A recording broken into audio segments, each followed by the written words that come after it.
All right, we're live. Welcome to Animal Horizon, where we explore the latest stories about animals and animal rights and all animal related matters in the news across the whole world. I'm David Rams, here with my co host Lawrence Anton, and today we're breaking down the LA fires.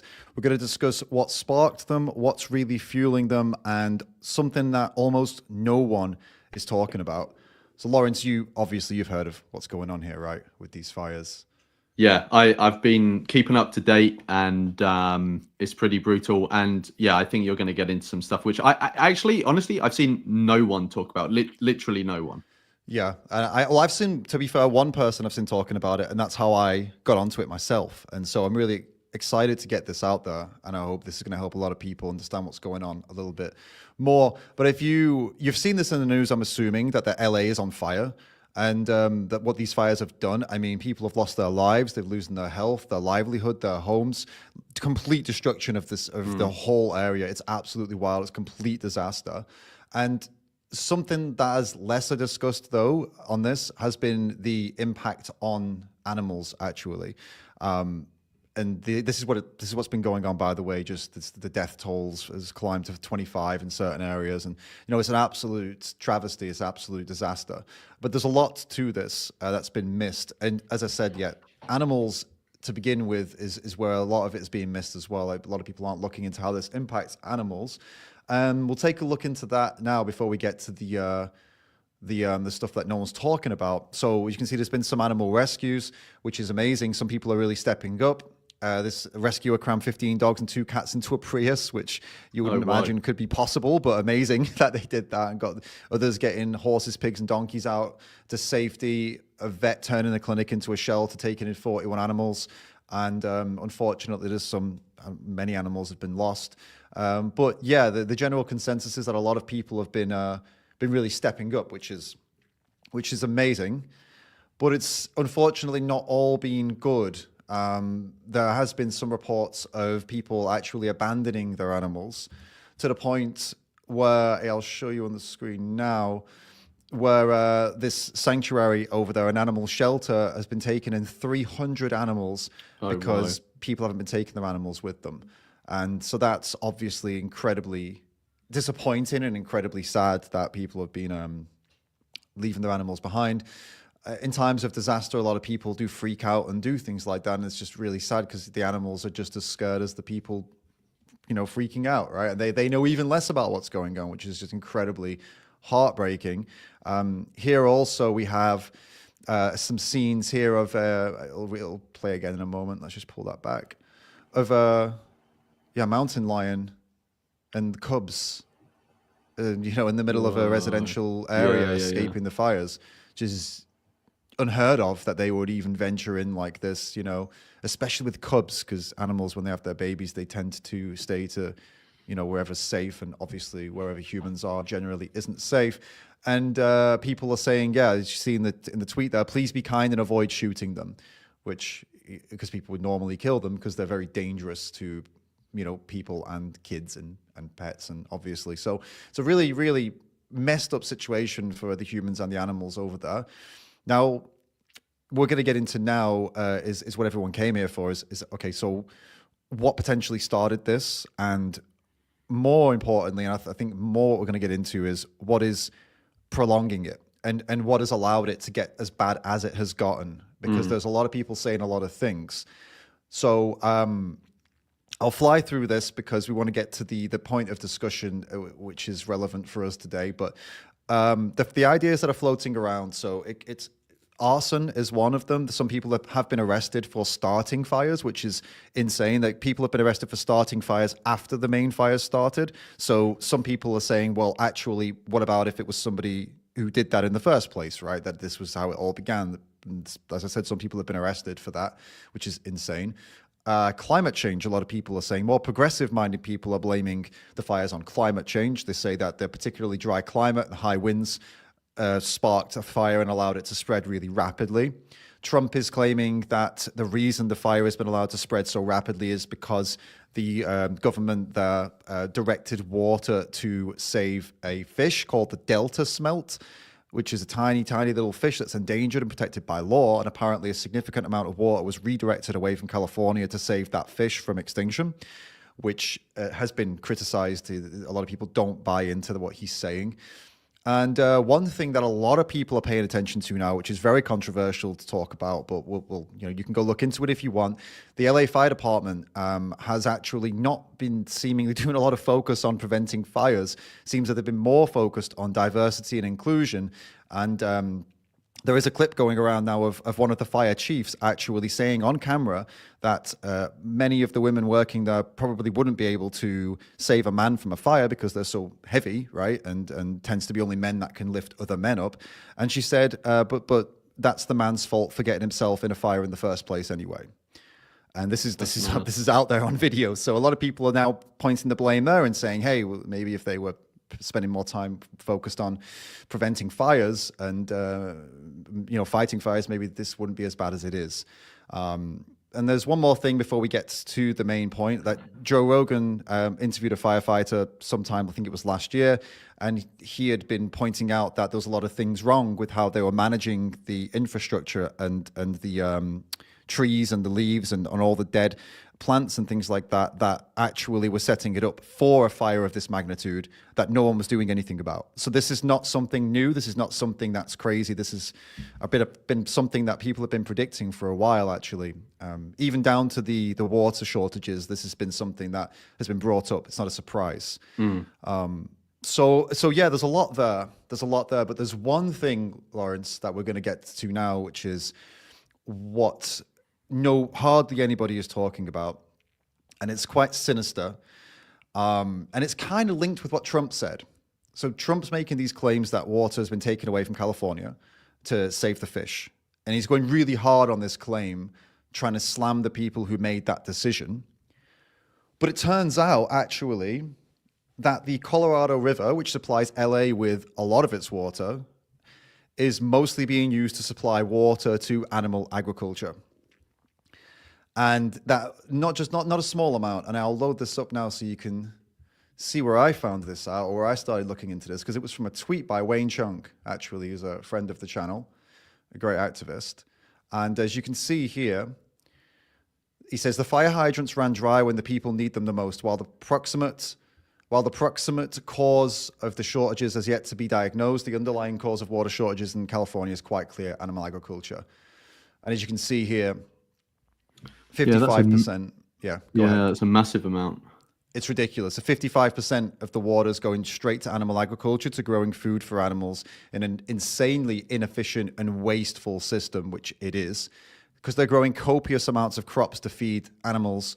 And then, as we know, the kind of, taking the ethics aside, the conversion rate of calories for the amount of crops that go in is ridiculously low. So even if you're not a vegan, to be sacrificing that much natural resource for an incredibly inefficient system, and then that leading to not having enough water to put out fires in times of emergency, is absolutely insane. And the amount of water, by the way, I can get the actual story up. It's I think it was around 1 trillion liters. I think it was, that is being sent directly to. Go on, sorry.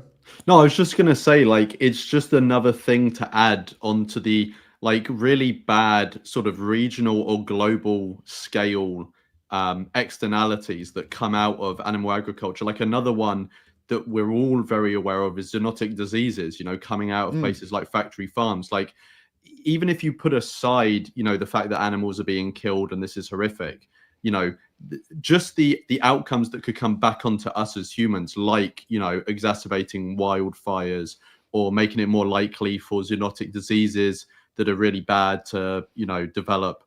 There's just so many of these things. Absolutely. And this is absolutely wild that I'm showing you on the screen now. The majority of the water in the Colorado River Basin, more than 1 trillion gallons, is used to grow feed for livestock, connecting the region's water crisis to how much dairy and meat we eat. So it's an incredibly inefficient, unethical system that, as you rightly said, not only is it exploiting, abusing, and killing animals in the numbers that are just unfathomable. It's absolutely insane numbers. It's also causing all of this disease outbreaks from packing thousands of them into tiny spaces, tiny, dirty, disease-ridden spaces. But it's also using up a significant amount of water and natural resources that could have been used in this time of disaster. It's no one's winning here. The animals aren't winning. You're not winning. It is a complete loss all around. And people are suffering now because of this. People losing their lives because of this. Animals losing their lives because of this. Not only in the farms, also in the wild, and also the pets in people's homes are all losing their lives. Everyone's losing and suffering because of this completely inefficient use of resources and unethical use of resources. Yeah, and if it's not sort of like clear already, this impact of animal agriculture is kind of a double whammy because of the massive diversion of water, it will make wildfires like this more likely because there's less water elsewhere to keep things, damp or more water resistant. But then once a wildfire actually starts, you have less water to then address it, which is being found, right? They're running out of water in certain places. So it's kind of like it makes it more likely. And then if it does happen, it's harder to get rid of or mitigate. Right. And there's one more thing to this as well that I want to show you, and it's this is a good point of discussion. A lot of people will be seeing that this is something that's happening. A lot of people are blaming this on things like pistachios. I think was the is it pistachios? Yes, pistachios. I know people say avocados as well, right? And almonds. Right, and almonds, yeah, and as you can see, so this was a great tweet. And by the way, I've fact checked this, and the sources I'll put them down in the description later. But for now, we're just going to focus on the tweet because it is backed up. But yeah, the tweet was this meme here: LA's water, pistachio farmers, fire hydrants, and they're making out like, oh, it's the pistachios that are causing the problem. Okay, then pistachios using up all the water. And this is from Seba Burke. A good Twitter account. I've seen a lot of his stuff. I want everyone to look up how much water goes to California dairy versus pistachios, right? And he goes down here. California grows dairy-related crops for dairy operations around the world. And I didn't know this. They grow alfalfa crops for Saudi Arabia for their animals because Saudi Arabia, get this, has a water shortage. Unbelievable, right? And because alfalfa is a really water-intense crop, Saudi Arabia can't grow it themselves. So California, which has just so much water, obviously, as we're seeing, grows a lot of their alfalfa, and then they export it over there, which is insane to me. It was so surprising. I couldn't believe that. I'd never heard of that. And also, he points out here, California is one of the largest nut producers in the world. Produces it, but it only produces a small percentage of the world's dairy. But yet dairy manages to use more water and pollute more water than the nuts. Right, which is again insane. So it goes into it here.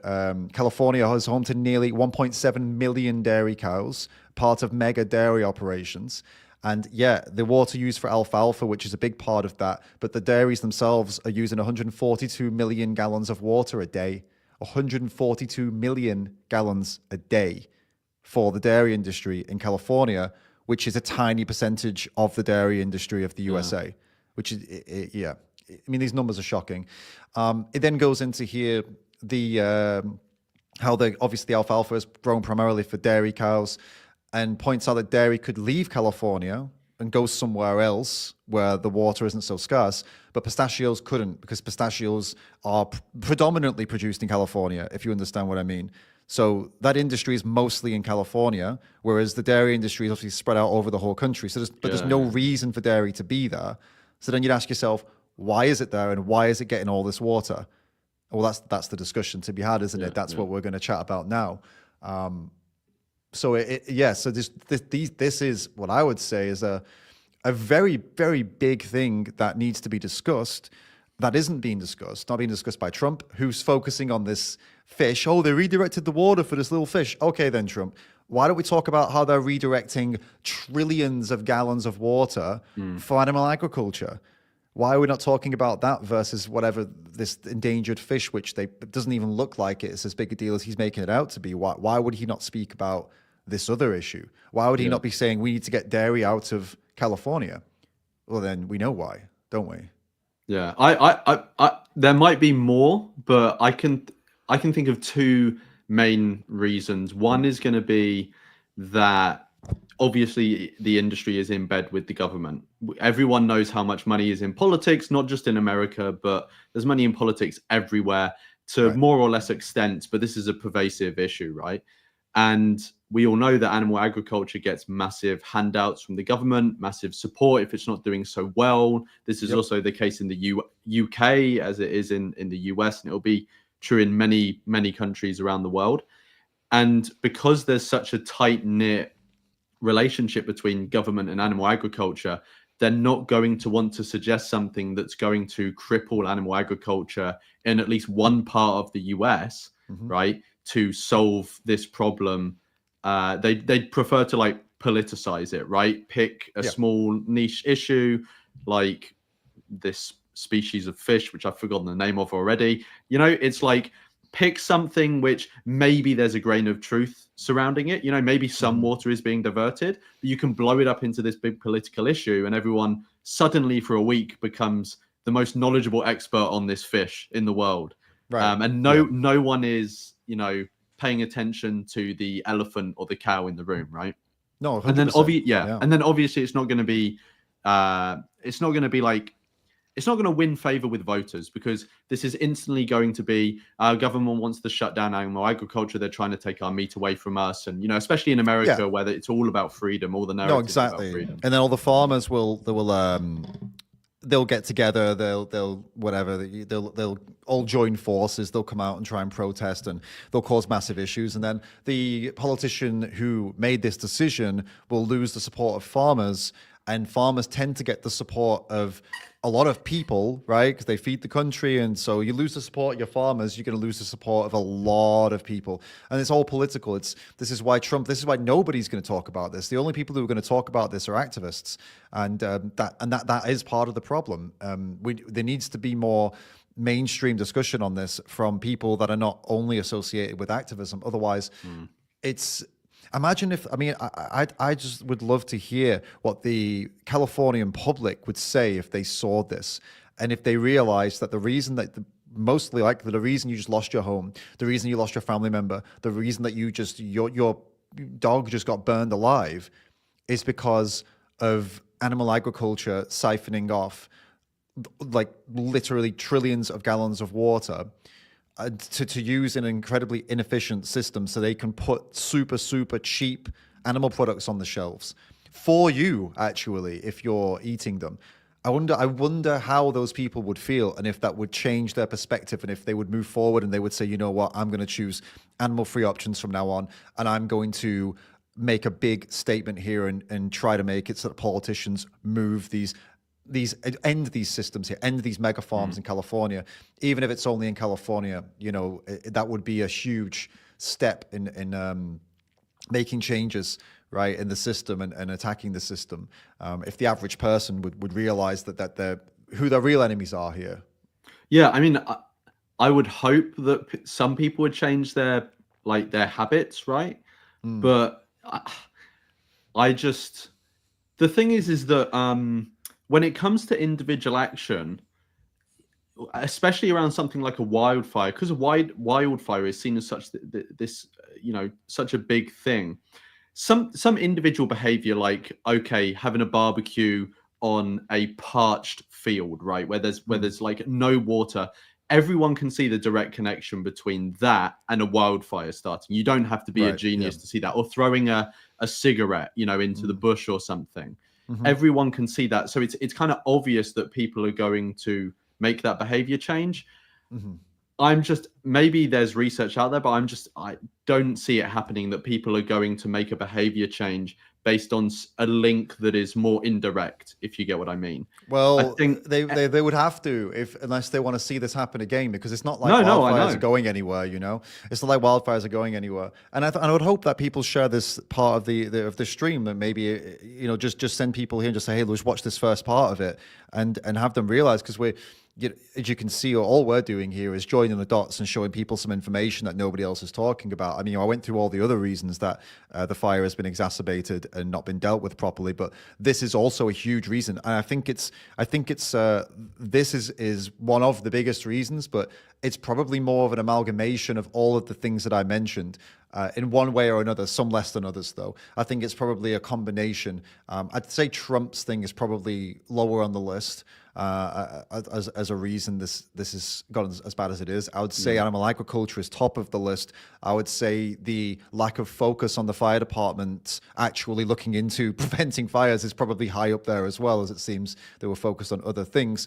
And these are all things, the great thing is these are all things that can be dealt with. These are all things that can be improved. These are all things that can be changed. We don't just have to give up and let Mother Nature burn us to death every dry season. Like there are changes that can be made, and I think that's a very positive thing. But people need to give their heads a shake and open their eyes and seek out the reality of the situation. And that where is all the water? Well, there you go. 1 trillion gallons of it went to an abusive, unethical, incredibly inefficient food system. And so you want to change this for the future, change that food system. And how does that begin? Well, it begins with you first and foremost. And we'll wrap this story up, by the way, just with a couple places you can go to donate, all right? Because I want to make sure people are aware there are some people doing some good work out here. We've got here Pasadena Humane, I read, is a good place to donate to. They're rescuing animals. They no longer need donations of food or anything like that. Now they just need money to get the medical equipment and give the medical attention to a lot of these animals that are suffering from different wounds and different illnesses, which is... So they really need help there. So that's pasadenahumane.org. And then for humans, if you wanted to help the people out there, I also read that the best place there would be the Red Cross, which generally is as far as I'm aware, they're a pretty good organization. I mean, you know this stuff, right? You're big into charities. They're a good one, right? Red Cross. To be honest, I actually have not looked into them that much. I don't know that much about the Red Cross. Obviously, they're like internationally renowned, but I don't know too much about them specifically. Okay. So American Red Cross, if you wanted to, they do disaster relief, so they're helping. Them. If you want to help the humans, Disaster Red Cross, and if you wanted to support the people helping animals, then it's Pasadena Humane. So please consider one or the other. And obviously, the most important thing to prevent this from ever happening again and to prevent insane cruelty and violence and exploitation of animals, switch to animal-free alternatives. And who knows, one day, maybe these massive animal agriculture operations that are taking all the water won't be taking all the water anymore, because guess what? Nobody wants their products anymore. Wouldn't that be an amazing future where we have enough water to put out fires and no more millions of animals in those horrible places? And then we can take a look at Big Pistachio. then we'll get into Big Avocado and Big Pistachio. Yes, good call. Okay, nice. All right, are we ready for the next one? Sure. Yeah, go ahead. Okay, nice. All right, so the next story I'm going to cover. So I'm going to pop this up on screen for you guys. So the story I wanted to cover was about a introduction of veganism and a term that people may be familiar with, sentientism, basically looking at the ethics of our relationships with other animals in schools. Now, you know, you might get individual teachers here and there that bring this up in their classrooms under different headings, under different subjects, and the regulations will be different around the world. But in the UK, it is now part of what is called religion and world views. So it used to be called religious education, which you and I know I did, you probably did as well, where you'd learn about different religions, but now it encompasses other world views. So secular world views. So veganism is one of them. And this is pretty cool. So I first heard about this. Actually, let me get on something first. How it's been introduced. Mm-hmm. So this group here, Jigsaw Education Group, they produced a resource based around veganism, introducing the ideas behind it. There will be activities that kids can do to discuss it, all of this sort of stuff. Annoyingly, I don't think it's made public. I think you have to have some sort of institution access as a teacher to be able to get this resource. So I can't show the resource now, which is kind of annoying. One thing I did want to start with a point of discussion, though, is just like a quick question. David, Yeah. if you were putting together a resource to teach kids about animals, the ethics of how we, treat and relate to them, Yeah. what sort of stuff would you want to put in there? If I was creating a resource for kids about ethics and animals, what age are we talking about? Primary school, secondary school. What age is that? I don't Oh, know. that's like going from like, let's say 6 years old to like 15 years old. So there's a big range there. Yeah, huge range. I'd say from like 6 to 9, it would be really simple stuff about animals being friends and making them relate from like a dog to a pig or a cat to a cow, and explaining how they look different and they act different, but you look different and act different. And so even though we all look different and act different, that doesn't mean we should treat them badly because they look different and act different, does it? And then, no, okay. And then just kind of like playfully connecting the dots. And then from 10 to probably 10 to 12, maybe a little step up from there, like a bit more advanced. And then from say 13 to 15, way more advanced stuff, way more honest about how they're killed and how they're exploited. Because I feel like oftentimes 13-year-olds and up are treated like children, and they are children, don't get me wrong, but they're treated like baby children still, and that really annoys them when they're treated, because they don't feel like, you remember being 13, you don't feel like a baby anymore, do you? You feel like an adult. I'm a grown-up. So I would be focusing on giving them a more adult education, not like over the top, but like way more mature than you would expect for like a 13-year-old about animals. Like, speak to them like they can understand it, right? That's what I mean. Yeah. Don't hide things. And that's what I would.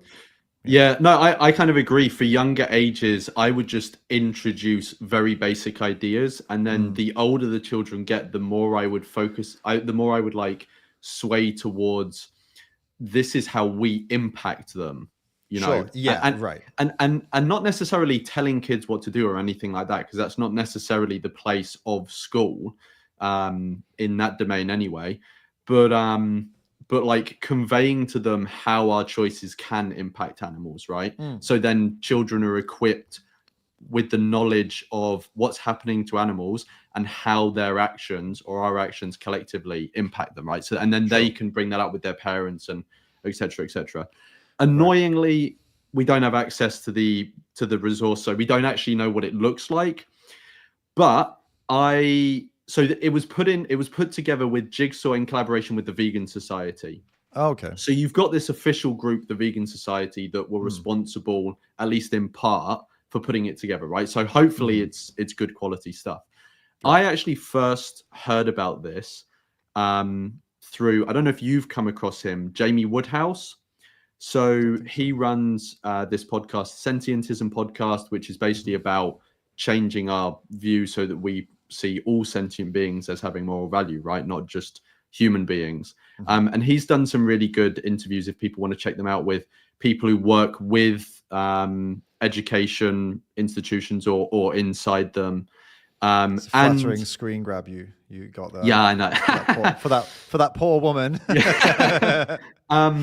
And interestingly, I listened to a podcast he did before this was actually introduced, and he was talking about how he was trying to get involved with getting, this, more pro-animal views or discussions into the education system. And, often, people who are very pro-animal, vegans, it can often be dismissed as a religion.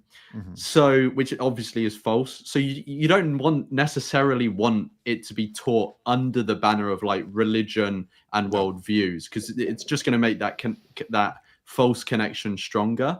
But when you're trying to get something into education, you've just got to be practical, right? So you've got to see which area of education could this vaguely fit under, and which is open to review in the nearest amount of time possible, basically. And that's how they got it in. And if anyone wants to see like how these ideas can be communicated in education, then he's actually done a talk on his YouTube channel here, teaching the sentientism worldview, which is quite interesting. It's only half an hour. Okay. So did you want to say something? Yeah, I'm just curious about if the long-term potential impact of bringing this into schools in the same segment as religion. I Yeah. wonder how they're combating, because the thing is, it's one thing to it's one thing to have someone like this guy, who I might have met, by the way. I'm just bad with names. Yeah. I'm just in case you're watching, and I apologize if I offended you by not remembering you, because I meet so many people, and I've done this Yeah, before, where someone's asked, "Do you know this person?" I say no, and then they're like, "We've met like 5 times," and I'm like, "I'm so sorry." Anyway, but yeah, if he goes in there and teaches it, then yeah, obviously that's awesome. He'll get it right and he'll know how to navigate it. But that's not going to be happening. So I wonder what kind of how are they going to make sure teachers are putting this across in the right way and not teaching it as that, oh, no, today we're going to learn Hinduism, tomorrow Christianity, next Jainism, and then veganism. That's not good, because then kids are going to come out with the complete wrong impression of what it actually is, and they'll think it's just one of these things. Oh, that's interesting to know. Yeah, it's a religion, you know. I'm assuming that when teachers introduce these things, because the lesson, the part of the curriculum that this is being taught under is religions and worldviews. So I presume the teachers are going to make a distinction between what is a religion and what's a worldview. Well, hopefully. And I will get onto some other stuff a bit later, but I'd also assume that teachers will be able to get access to the vegan society and other groups that can help inform them how to like better teach about veganism or correctly teach about it, so they're not mischaracterizing and stuff like that. Because let's be honest, most of the teachers that are actually going to be conveying this information aren't going to be vegan. Like most of the teachers are not going to be all the different religions they're teaching about, right? I think there's a difference, though. I think that when teaching different religions, most teachers are not motivated to speak badly against or mischaracterize them. I get you. Yeah. Whereas when it comes to veganism, they're probably quite personally motivated to mischaracterize it. And by the way, I know there are fantastic teachers out there, and thank you. This is I'm not trying to be mean to teachers, but let's be honest here. It's veganism hits people quite personally when they're not vegan. They feel guilty, and so they take it out usually on the vegan. So I wonder how that's being navigated within the system. Yeah, I mean, I don't have the answer to that, but I wonder. That's all I'm saying. It's a curious topic to discuss. I get you. So anyway, so back to the story. So anyway, so this is actually part of a wider sort of effort to get more pro-animal discussions into schools and making schools a more friendly environment to vegans and making more animal-friendly choices, right?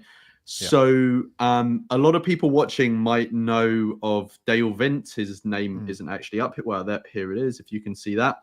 But this is Dale. So if anyone doesn't know Dale Vince, he's basically sort of like an entrepreneur, investor type guy who's very into environmental issues and animal issues. And I'm sure he's into other issues as well. But those are kind of like his two big ballparks, right?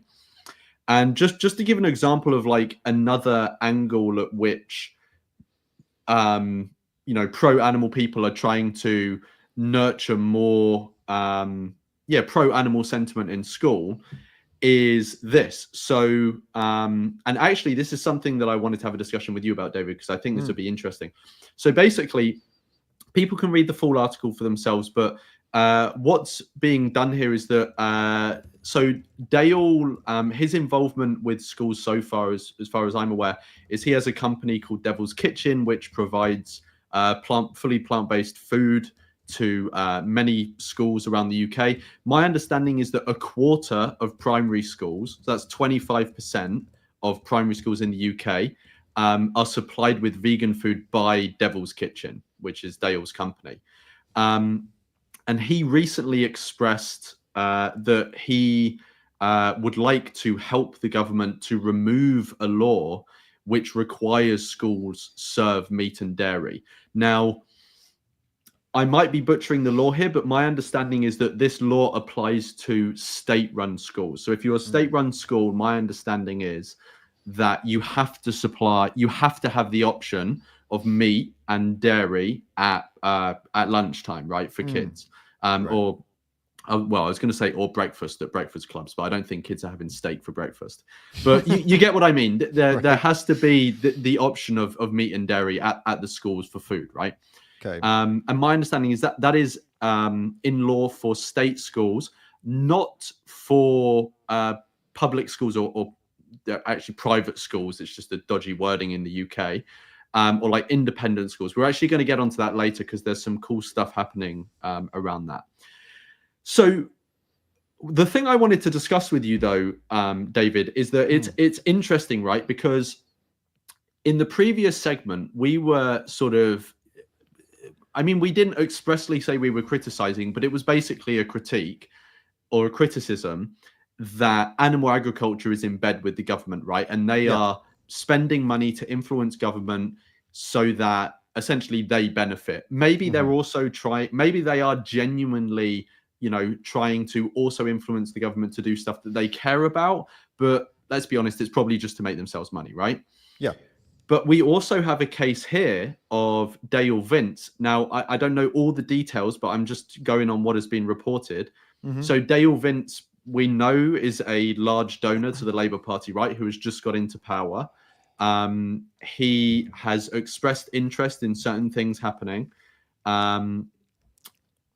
So we've essentially got the same thing happening, not on the same scale, maybe not as far down the line, but we've essentially got a business person with a vested interest in changing government laws, lobbying to get government laws changed. They're a big investor in or donor to the government. If the shoe was on the other foot, we presumably have a big issue with this. So how do you think we navigate this as, people who care about animals, right? Because we don't want animal agriculture to do this, but should we turn a blind eye when pro-animal people do it? What do you think about that? Well, the thing is, lobbying in and of itself isn't a bad thing. Lobbying and trying to create influence in society is only a bad thing when you're doing it when the impact is bad and you're doing it for bad reasons. So a good example would be if I am here and I am making videos about animals and I'm trying to make the world a better place for animals, if a company that also is trying to make the world a better place for animals contacts me and says, hey, we'll give you some support financially if you'll do a video about our company, that doesn't mean that I've been bought and paid for and now I can't be trusted. It means that, well, no, I want to make the world a better place. You want to make the world a better place. And so I don't see an issue with working with you and taking some funding from you to promote something that I actually probably would have promoted either way anyway. And I think so with Dale Vince having vested interest, for example, in maybe I don't know what he's got investments in, but he's got investments in plant-based stuff. So it's I don't think it's a problem that, okay, if you're saying, I want to change the world, so I'm going to invest in these 3 companies, and then I'm going to also spend time lobbying to get things changed so that those companies can perform better because I want them to perform better so they can change the world for the better. Like I'm trying to improve the world for animals, and also Dale Vince is focused on environmentalism. So he's not just trying to do it for animals, trying to do it for people too. So, but the flip side of that is a lot of people in animal agriculture, they might think that they're doing things that help the world. They might convince themselves. And I do feel that a lot of those people do feel like they're actually doing good. They feel like they're actually the good guys. But the reality is a lot of them really know they're the bad guys. Like big oil and gas, the same thing. They know they're the bad guys. They know they're destroying. They know that they're messing up the planet. They know they're messing up everything for animals. They know that they're harming human health. They're very aware of it, but they lobby not because they want to make the world a better place, not because they want to help people, not because they want to help animals. They lobby so they can keep on making billions and billions of pounds, euros, and dollars. So I see a distinction. I don't think. So to clarify for me, see what you think, Lawrence. I don't think there's a problem with lobbying. I don't think there's a problem with having your fingers in many pies and trying to make all of that network come together if you're doing it for good reason, if you're doing it to change the world for the better, actually. So the actual act itself isn't the bad thing. It's the It's the why are you doing Yeah, this yeah. that I think is bad or good. Yeah, so I'm kind of conflicted on this one because in a perfect world, I would want money to have very little influence in politics, right? Because then it's like, then it's basically just might makes right, the richest person wins. Yeah. So in a perfect world, I would want money to have very little influence in politics, and I think we should generally move in that direction.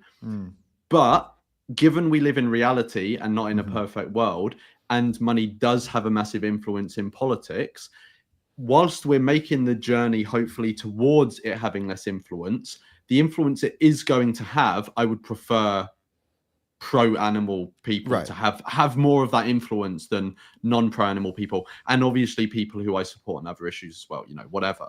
I agree. But that's kind of hard because then it's basically just like, well, everyone has their different views. They're gonna support the people who are lobbying for their views, right? So someone who thinks the opposite than me could say the same thing.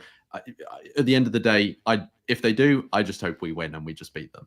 We're critiquing basically what we're critiquing now is capitalism, because it's all profit driven. It's all about growth. It's all about whoever has the most money is going to have the most power. And okay, fine, we can sit here and criticize that all day, but it's not going to make look. If put it this way, if all the good guys say we refuse to engage in this capitalist system, the bad guys will win forever. Yeah, because that's the territory that we live on. That's the territory we're fighting on, absolutely. So people like Dale Vince, if it is true that what he's doing is basically he's a full-on capitalist and he's just going at it, but he's a capitalist for the good guys, then well, so be it. Fight fire with fire, so to say, right? Yeah.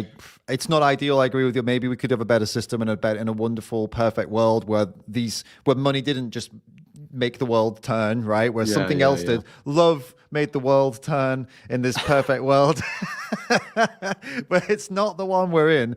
Yeah, and I'm not really optimistic that we'd ever get to that point where. Yeah, and I just want to make one thing clear. Like, I didn't bring this up to be anti-Dale Vince. Like, are you sure? I mean, I'm going to clip this out and send it to him. I actually, well, now we all know that David has ties to Dale Vince, so he's a government-backed hack.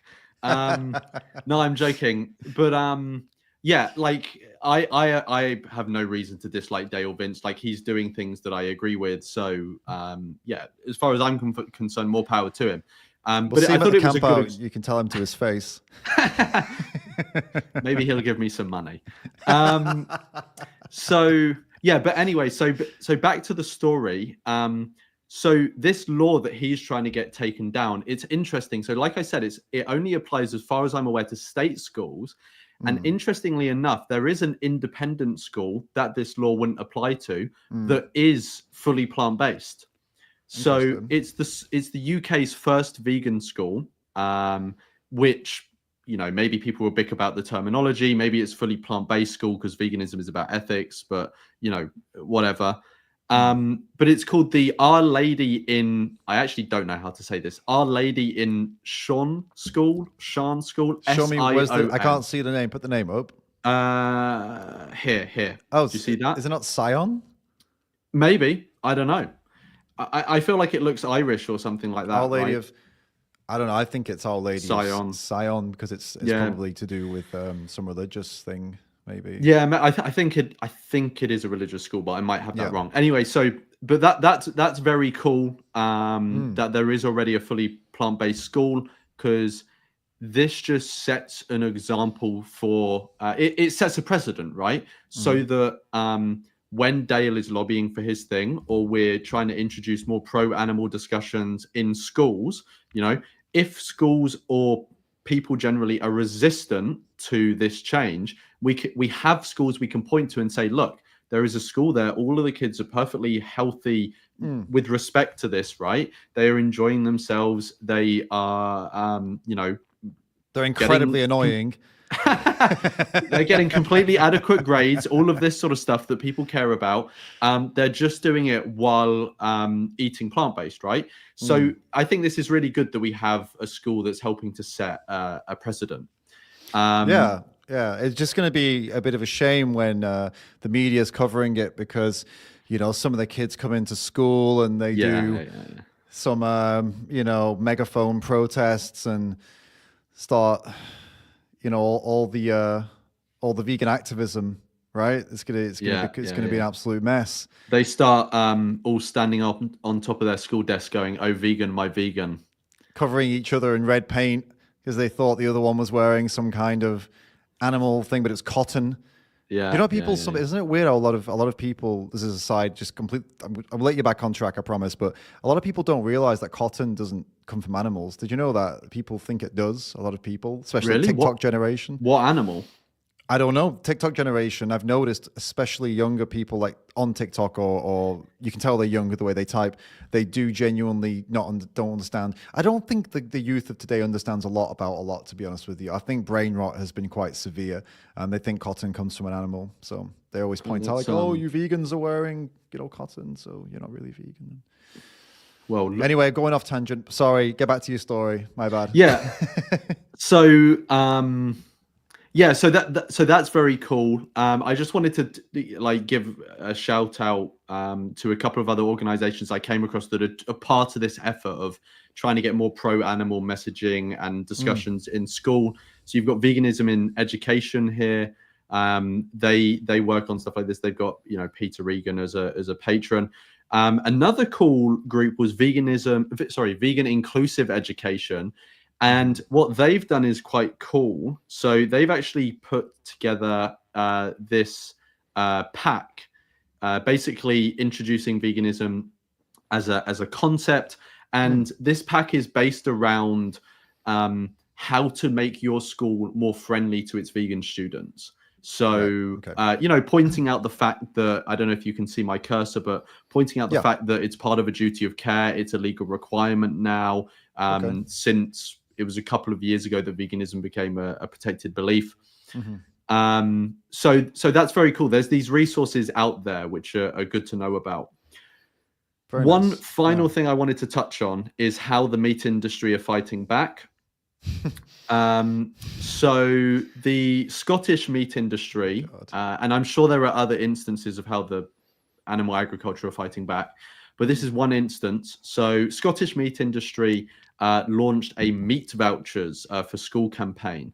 So basically what they did was, so they Scottish, so it's called Quality Meat Scotland.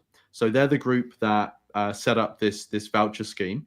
And basically, so meat companies sign up to Quality Meat Scotland. Quality Meat Scotland then gives them money in return for vouchers, and they give the vouchers to schools. And the schools can then spend these vouchers at any of the companies that signed up to Quality Meat Scotland. And essentially the schools get free meat.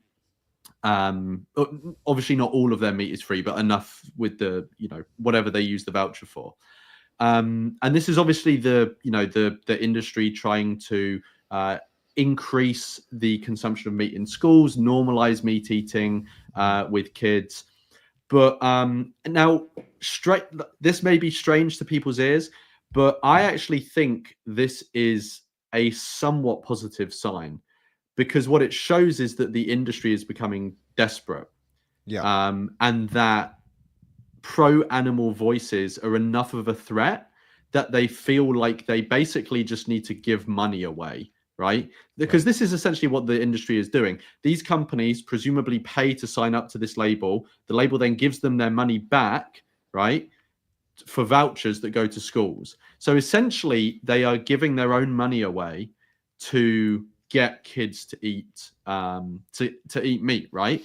And and just, I very nearly finished. So you know, you let loose in a minute.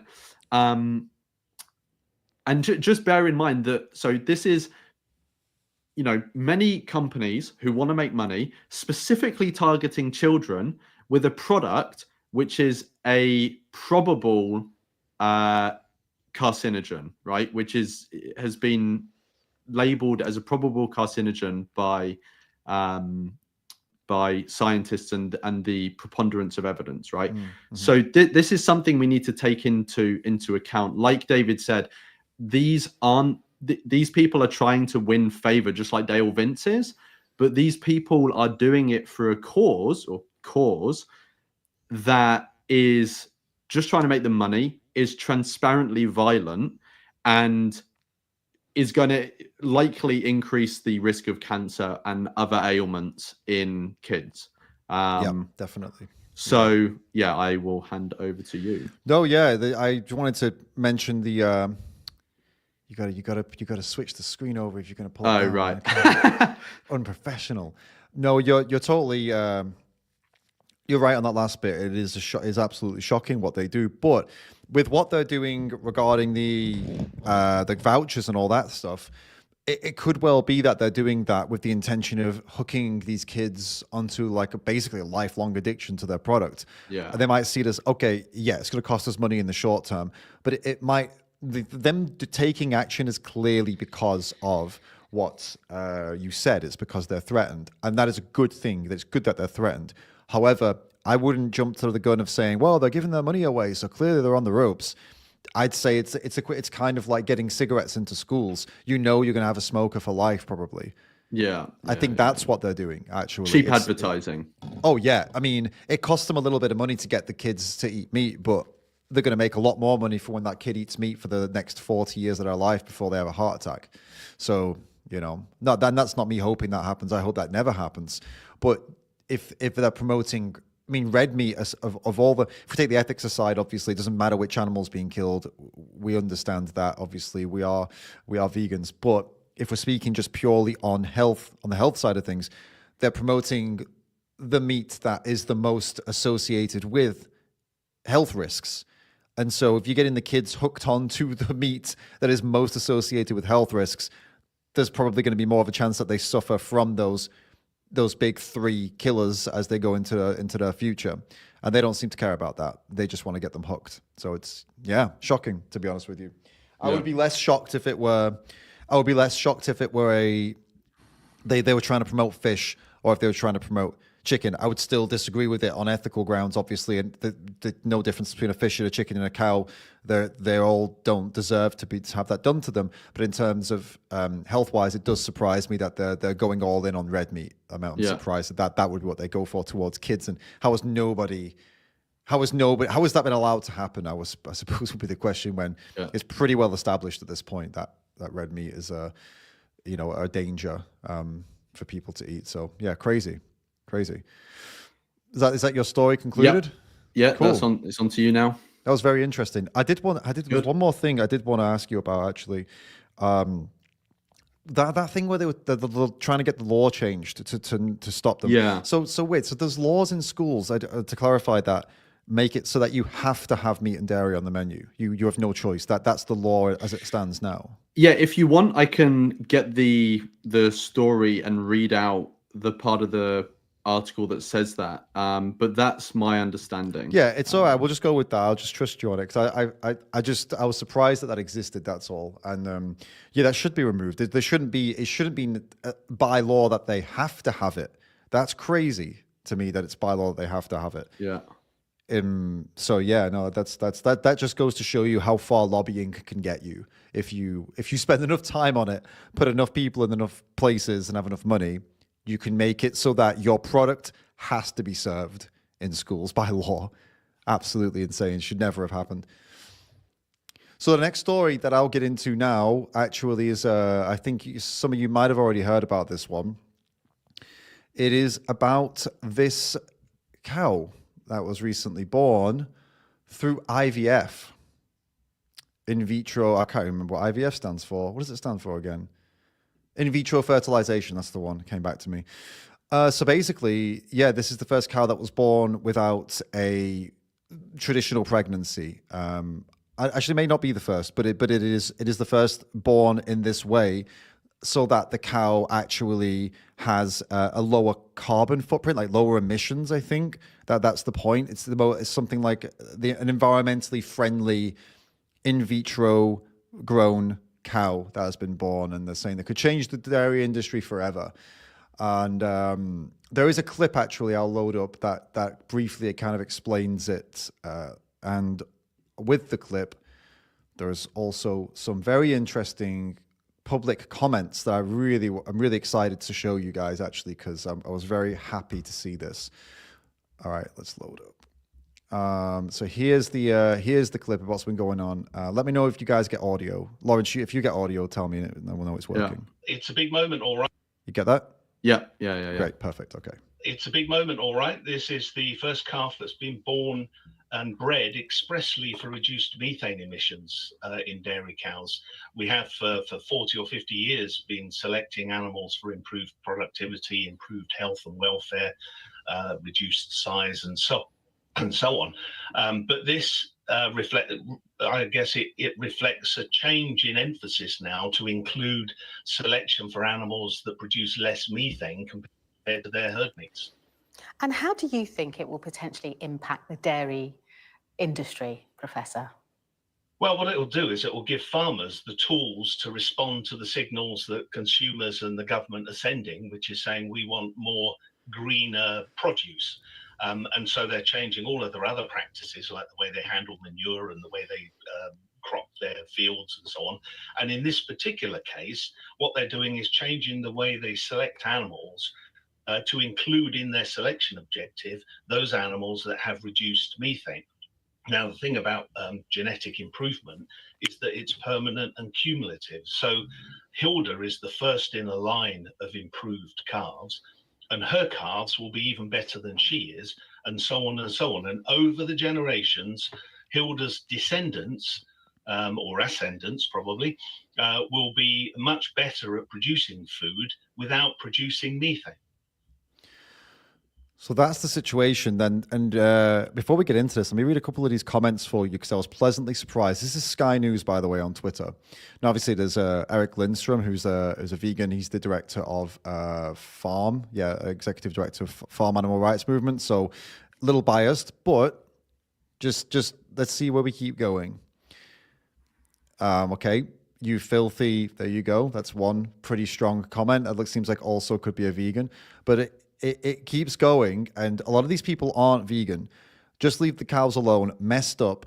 There's some jokes in there as well, but leave the cows alone. Disgusting humans. Stupid idea. You're mental. Insane solutions. You can F right off with this. Stop private jets instead of reinventing the cow. So that, these are regular people. A lot of these people, they're not vegans, they're not animal activists. A lot of these people are just regular ass people who find this disgusting. We live in a B-rated horror film where well-meaning scientists destroy the planet. Stop messing with nature. Playing God will get you killed. Truly disgusting. What a bunch of a-holes. Why do they keep doing things they know that no humans want? F off. Stop effing with our food. This is sick, disgusting, freak, dirty, stinking freak. And the reason I said this, I found this to be good, is because I thought people were going to be excited in the comments. I thought I'd see a lot of people, oh, this is great. Oh, technology is going to be great. So keep getting my milk, keep getting my cheese. Nope. A lot of people are disgusted. Is this a joke? Someone says there. A couple of vegans, obviously, in there going pretty hardcore. But like I said, a lot of people in there are not vegan. They're regular people who find this disgusting. This is playing God, and you shouldn't mess with animals like this, and this poor animal and things. So I found that to be quite interesting. But what I'd like to get into here as well is kind of, there's some stuff here that is pretty surprising, actually, that we can get into. So I'll just bring up the story again and put it on screen, because it's nice to have something to look at while I talk about this. Yeah, go ahead, mate. No, I was just going to say, I just find it bizarre how, I agree with those people, this is messed up, but it's just, it's strange how people have that reaction about this, genetic meddling with cows. But all of the animals that people eat, none of them are natural. All of them have had their genetics meddled with massively. How do they think that they grow so large? They've had their genetics messed with. I mean, yes, they're not en masse bred through IVF, so that that is a rarer form of breeding an animal. But in terms of manipulating their genetics, this is something that happens routinely. So it may be selective outrage, but that could also go in our favor, right? In that if people are outraged about this, then if they're made aware that, the animals that they're eating are, and I'm not using this term as any way negative towards the animals, but they are, freaks, basically, freaks of Genetic nature. freaks. Yeah, absolutely. we've made them like that.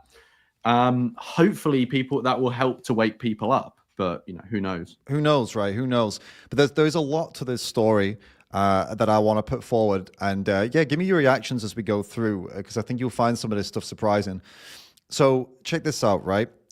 There is a vet involved with this project, a veterinary group that is called Paragon Veterinary Group. They were delighted to help deliver and develop this important project to help support sustainability in the dairy sector. This is a vet, by the way, here who said that. And I was shocked that a veterinary group had anything to do with this. And I was trying to think of a good comparison as to how crazy it is. And I suppose it would kind of be like, in a way, it would be kind of in an area of the world where they still have people forced into work, right? Working camps, and then they don't have the rights to their life. It would kind of be like a doctor finding out a way to make them more efficient. Like, no, the doctor is supposed to be there to help them when they're abused and when they're sick, and to be the person who's like reaching out, a helping hand. That is what a vet is supposed to be for an animal in a farm. It's their job should be, like, if you're going to do that job at all, your job should be to be the one who cares for the animal more than just a product, more than just a thing. A vet should have a loving touch and should be thinking about this animal's well-being, but they're compromised, the vets that work in these places. Actually, they focus more so on how to make the animals as profitable as possible, which is why here you see an entire veterinary group involved with this, or one of the reasons that they're involved with genetically modifying cows so they're more profitable for the farmers. Is that somebody you'd like to leave your dog or cat with? That's someone who's doing that a bit of genetic modification on the side to make a cow more profitable for a farmer. Is that, I personally bloody wouldn't. I can tell you that. Surely the whole idea of being a vet is to center the animal, right? Right. Rather than center the person who wants to make money out of the animal. Absolutely. Yeah, absolutely. It's very shocking and surprising. And by the way, that we're kind of jumping a section here, but what's my proof that they're doing it for money? Well, the guy in the video, the professor or the researcher, he was saying, it's to make them more sustainable because we see that the public is demanding that. Well, I don't think they're doing it because the public's demanding it. I think they're doing it because the government is demanding it. That's what I think is happening. They're doing it because the government is putting tariffs on certain practices and certain organizations that are not hitting climate goals. And so while they're doing that, that means they have to pay more money. So what can they do to get around that? Well, if they can produce cows via IVF that have reduced emissions, they don't have to pay the government. And guess what that means? More profit. So that's what's behind it. They're not trying to save the world. I mean, they might think that's why they're doing it. As again, this is a lot of people trick themselves. But ultimately, trying to stay in the market. The dairy industry wouldn't be doing this unless they saw profit from it. They wouldn't just invest money in doing something that made them no money. It's not a charity. They're not an environmental organization. They're a business. No business invests in environmental practices unless they know it can make them money, which is probably why the government puts in these things in the first place, because they know nobody will do anything unless they put money in, unless they have to pay, right? Otherwise. But anyway, there is that anyway. This partnership. Oh, the other reason that I know it's money, by the way, that I would allegedly, let's say, so we don't get sued, that they're doing it for money, is because they've just received £335,000 from something called the Digital Dairy Chains Collaborative Research and Development Grant Competition. Now, how much of that £335,000 is going to go to the research, and how much of it is going to go to giving these researchers a cushy salary, I wonder? 335 grand is quite a lot of money on top of the money that they're probably already making in their day-to-day jobs, right? So there's some bonuses going on there. I would put money on that for sure. And then that's before we even get to the obvious ethical side of this that those commenters pointed out. And we can just, let's come back to that they criticize that they're playing God and that they're messing with animals and messing with the genetics but like you said, Lawrence, they've been doing this for decades, and if it takes IVF to make people realize that this is wrong, I would hope that they take a closer look into animal agriculture and realize that selective breeding is something they've done forever. Do you think that the first person to take a bovine from the wild was that thing that was easy. It probably wasn't very easy. They probably had a natural instinct to either run away or attack. And how did they get that instinct out of them, the attack instinct specifically? Well, they just kept on selectively breeding the ones that didn't attack until you end the up docile ones. Docile cows. Today, you have these incredibly docile cows that are just lovely. And the only time they'd ever try and hurt you is if the babies were around. Otherwise, I mean, they might come run at you, but all you have to do to make them go away is just run at them. You know, they're only confident if you're running away. Basically, the second you face them, they're terrified of you, and this is because they've been selectively bred over generations to be like that. And so, IVF is just a modern version of that. This in vitro fertilization with test tubes and cells and all this stuff, but it's I've gone through the ways it's corrupted, but it's also just incredibly sad that the value of life is so minimal that they are manipulating their genetics to make them produce less emissions so that they can make more money off of having more cows and exploiting them, killing them.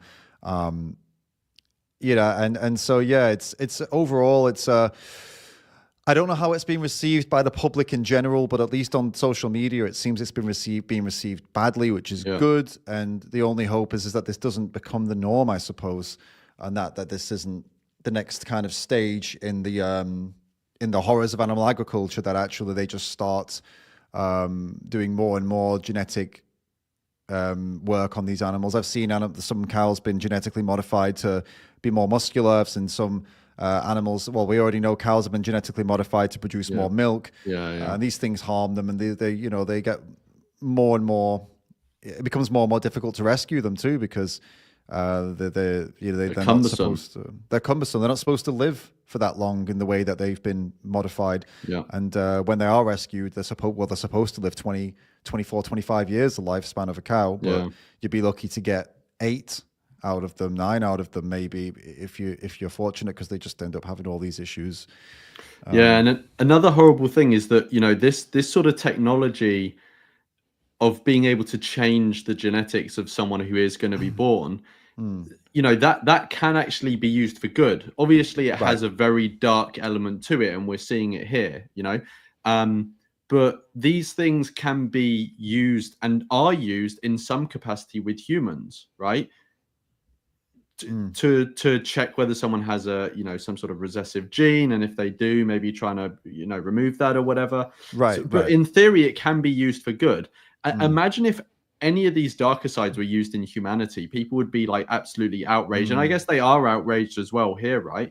But it's even more messed up to think that this technology could be used for good, but they're choosing to use it for bad. They're choosing to use it in a way where it's going to probably not the intention probably isn't to harm the animal, it's just to make more money, but they do it knowing that it's going to harm the animal. Of course, and they're portraying it as some kind of miracle as well, while they're completely ignoring the system that this animal is going to go into, that is literally designed to just extract everything they possibly can from an animal's body until there's nothing left to extract, and then kill them.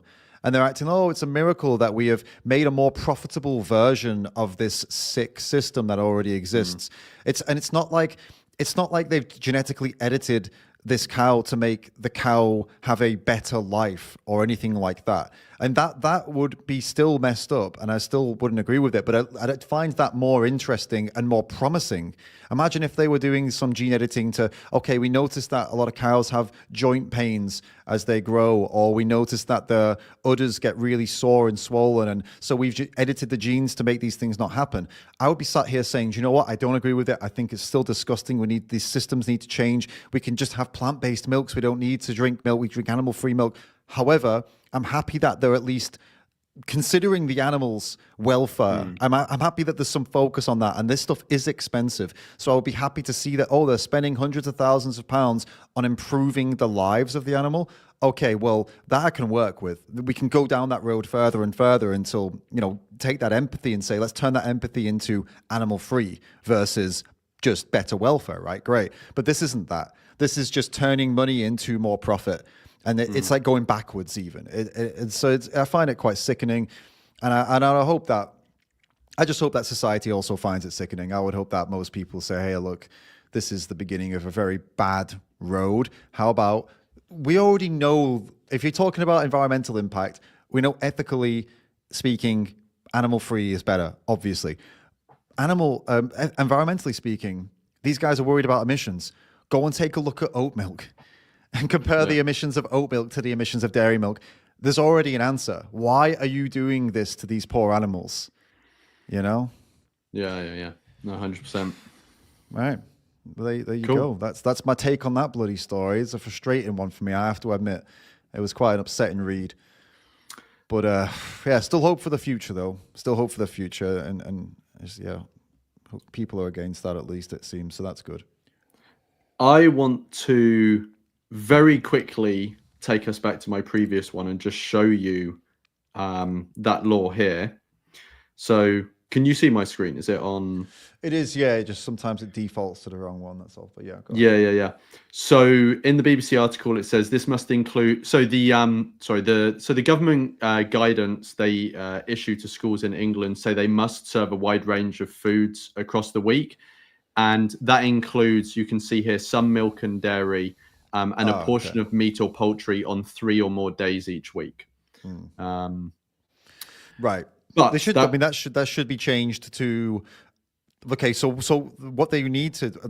This is clearly lobbying from the meat dairy industry. What it should say there is that it must include fresh fruit and vegetables, and then list what exactly are they looking to get out of the milk, dairy, and meat. Calcium source or protein, exactly. And then that's how it should be. And then schools can say, well, actually, we're going to use our protein. We're going to use this for our protein. We're going to use this for our protein. And they can debate what they think is best per each school, right? Rather than demanding, no, only milk and meat. Well, that doesn't make any sense. Why should a school should be able to replace those things? Yeah. Cool. But that was a round off to the last story. So my next story is going to be this one. I don't know if there's anyone watching from Mexico. If there is, say hello in the chat. Say hola in the chat. Say hello in the chat. I can't believe I messed that up. So what did you say? You said hola. Did you say? I don't even know what I said. It's a silent H. I was about to say I don't know what I said, but it wasn't English. But of course, it wasn't English. So anyway, so Mexico have just introduced. It says here animal welfare into their national constitution. That is true, but you know that doesn't convey the gravity of what has happened, because I think it's quite significant. So one thing I want to say is, obviously, no country in the world is perfect for animals, but Mexico has done some stuff in the past which seems that it could be a promising role model. So one thing that I actually plan to say later in this segment, but I'll say it now because I found it quite interesting. And David, I can't actually see you right now, so if you're laughing, then share the joke with us. Oh, you're not laughing? No, I am laughing. Oh, okay. I'm just enjoying the preamble to this. I'm wondering when we're going to begin the story. So I'm sorry, I'm being mean. Go on. No, it's all good. So I fucking lost my train of thought now. The first swear word. This is a professional podcast, Lawrence. This is not like our usual live streams. Okay, this is Animal Horizon. We don't swear here. Okay. Darn, I've lost my train of thought. So, yeah, one thing that I found very interesting was, and I've heard this from a friend before with regards to China, is that some countries that are not as economically developed, so they can be called second world or third world countries, there can be a perception that being pro-animal is like a Western import. Now, obviously, this is rubbish, because pro-animal sentiment has existed outside of the West for a very long time, often more strongly than it has in the West, right? But this is a sentiment that you sometimes find. So I've spoken to my Chinese friend who said, veganism specifically is seen as a Western import, which is not good, right? Because that means that it can just be dismissed as Western propaganda rather than someone meaningfully engaging with, the ethics of how we relate to animals. But Mexico could be quite a positive, they're a promising role model for non-Western countries when it comes to animals. So in the past, Mexico has banned animal testing for cosmetics. Again, not perfect. There's still animal testing for other stuff, and they still use animals in other ways. But that's a lot further than many other countries. So that is a promising sign.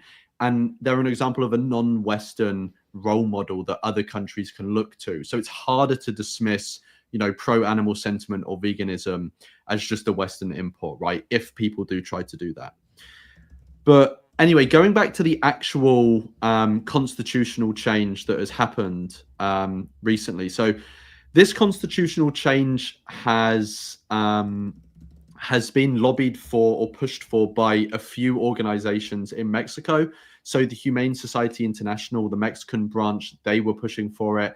I'm going to butcher these other names because they are in Spanish, but Igualdad Animal Mexico, they were also pushing for it.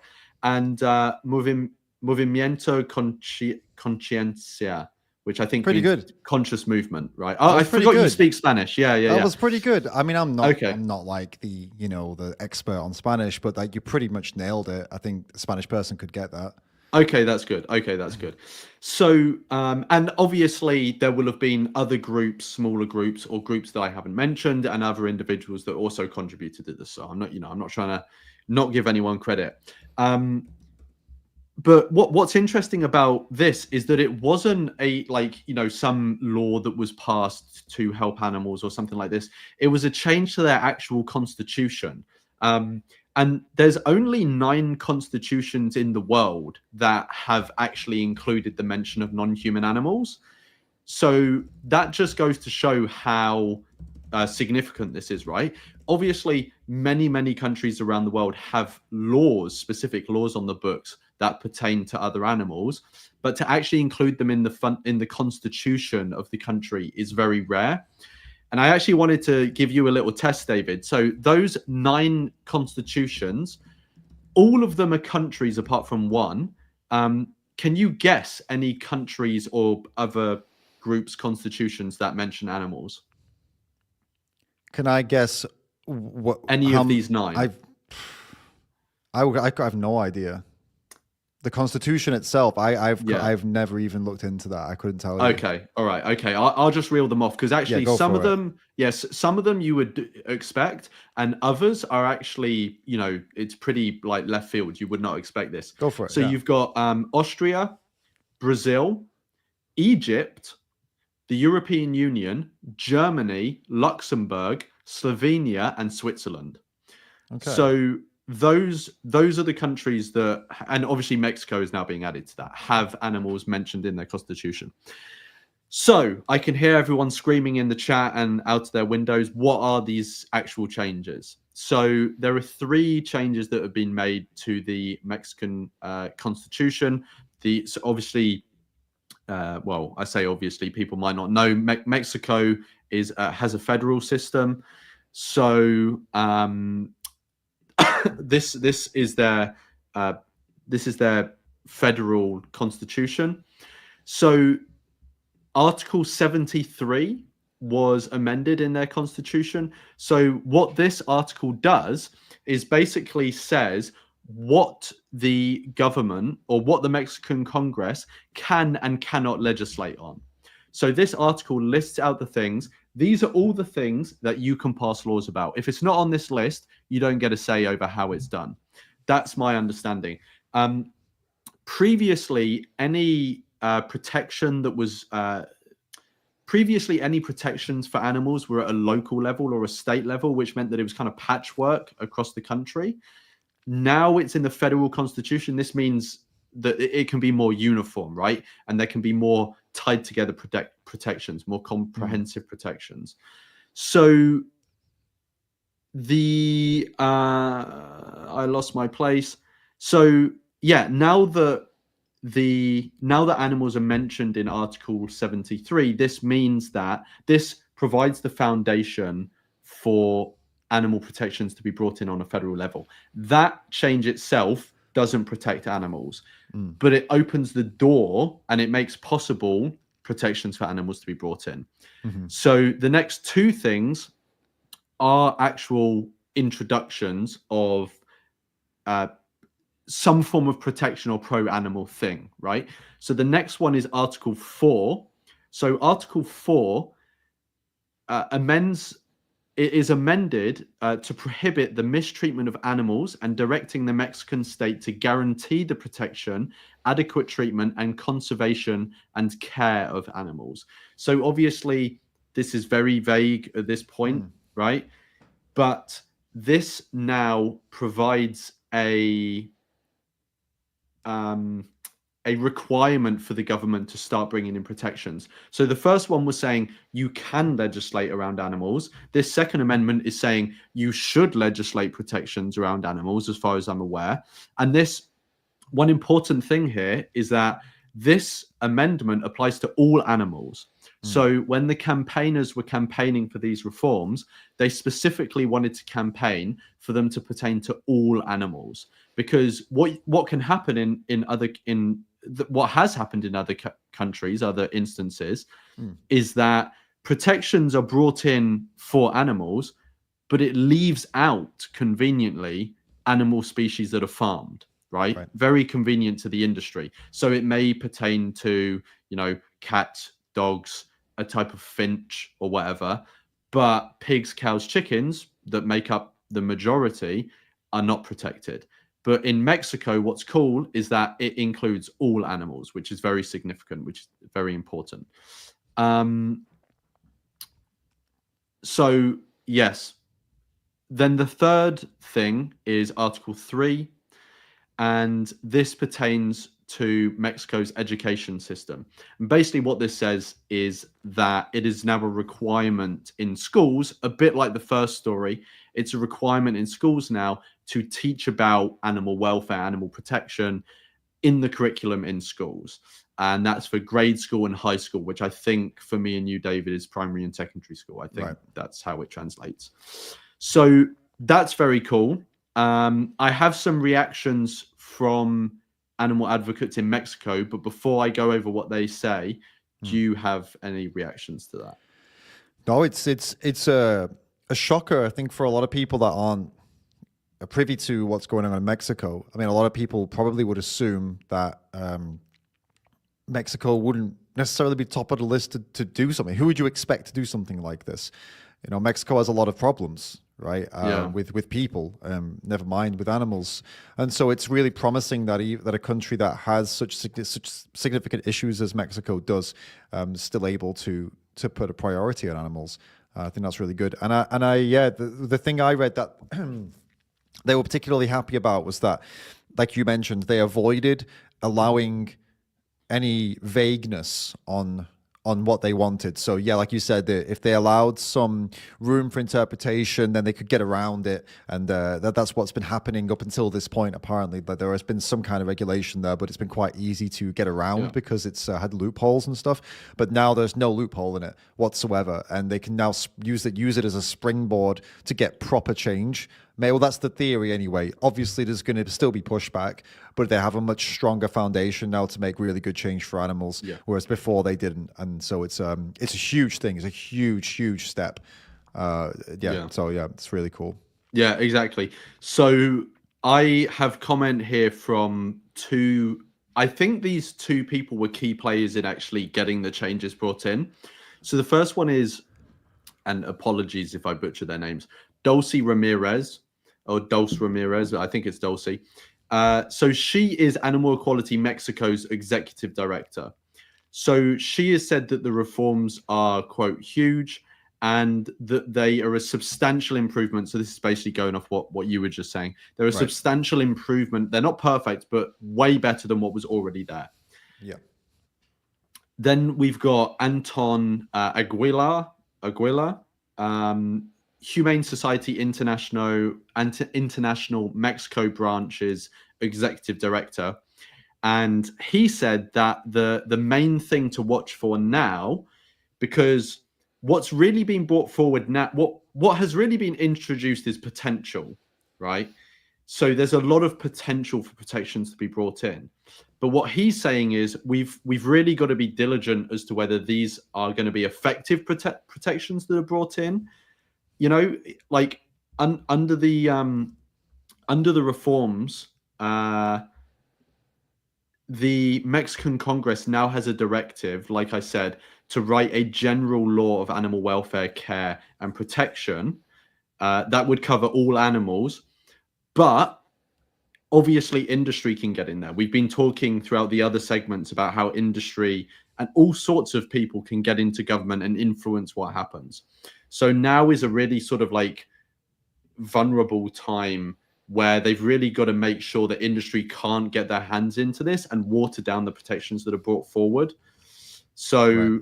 Yeah, it's a very sort of pivotal point in time. Yeah, great. Then the only other thing I wanted to say is that I also find this story interesting because a lot of the focus, at least with activists I know, is around getting people to change their individual behaviors to be more animal friendly, right? To be more pro-animal. Mm-hmm. Basically trying to convert people to veganism. Like this is a form of activism that I think is more worthwhile some people doing than others. It has a valid place in animal advocacy, but sometimes people fixate on it and over focus on it. And this is a really good example of another form of activism that actually, you know, you can have a relatively small amount of people pushing for, and once it gets introduced, it could potentially have massive implications, you know, and it could also mean that your country becomes a leading light for other countries and stuff like this. So I thought it was a good piece of activism or advocacy to highlight, right? Because this could potentially be, a very positive way forward for Mexico. No, for sure, and for animals. If all countries did this, it's for Mexican animals. Yeah, specifically for Mexican animals. No, yeah, I agree with you, and it is important to focus. It is important to look at this as a win and focus on this as a win, and it's actually a win. It's not only something that's completely only relevant to vegans and animal advocates, actually, because this constitutional change is going to represent the wants and wishes of the vast majority of the population. Because outside of these industries that literally profit from abusing animals, and outside of places where people are horrible to animals, the rest of the public is usually kind of in the dark about all these horrors, and they don't want that to be happening. They actually would be, if you ask the average person, do you think that something against being horrible to animals, being abusive to animals, should be in the Constitution? They say yes. And so that news probably came with a big welcome to practically everybody. And so even wherever you fall, whether you're a vegan or not, that's something that can be celebrated and built upon. And it can go towards creating a better world for animals. And animals can benefit from it in many, many different ways is the point. And the public should be on board with that, I think, not just vegans, actually. Yeah. A lot of people in public, you'll find they care about animals and they want a better world for animals all the way up until it means they have to change. But if their change is done at a different level, like if the change is coming down from the top, quite a lot of people are kind of like, oh yeah, I mean, yeah, if they're going to put more restrictions here and there, they're very happy about that, right? It's when you say, well, the change should come up from the bottom and it should start with you, then people start to say, well, whoa, wait a minute. I didn't say I wanted to change anything about my life, you know, and it's a natural. Yeah.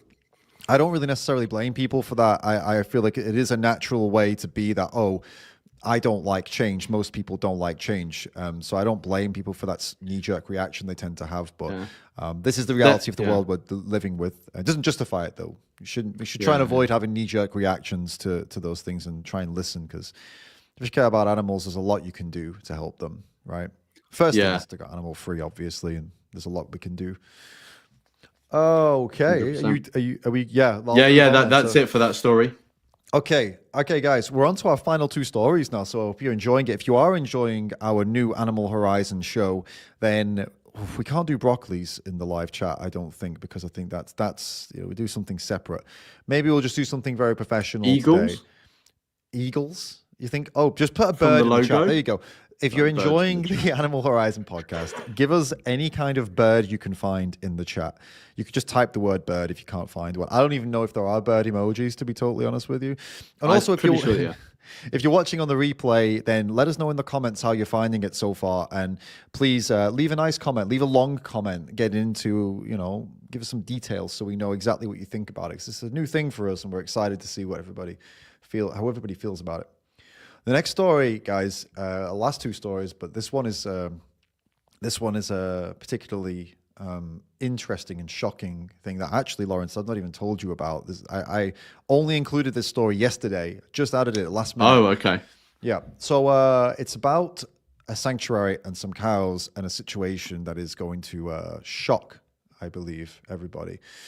So it's about this sanctuary here called La Manada Cantabra.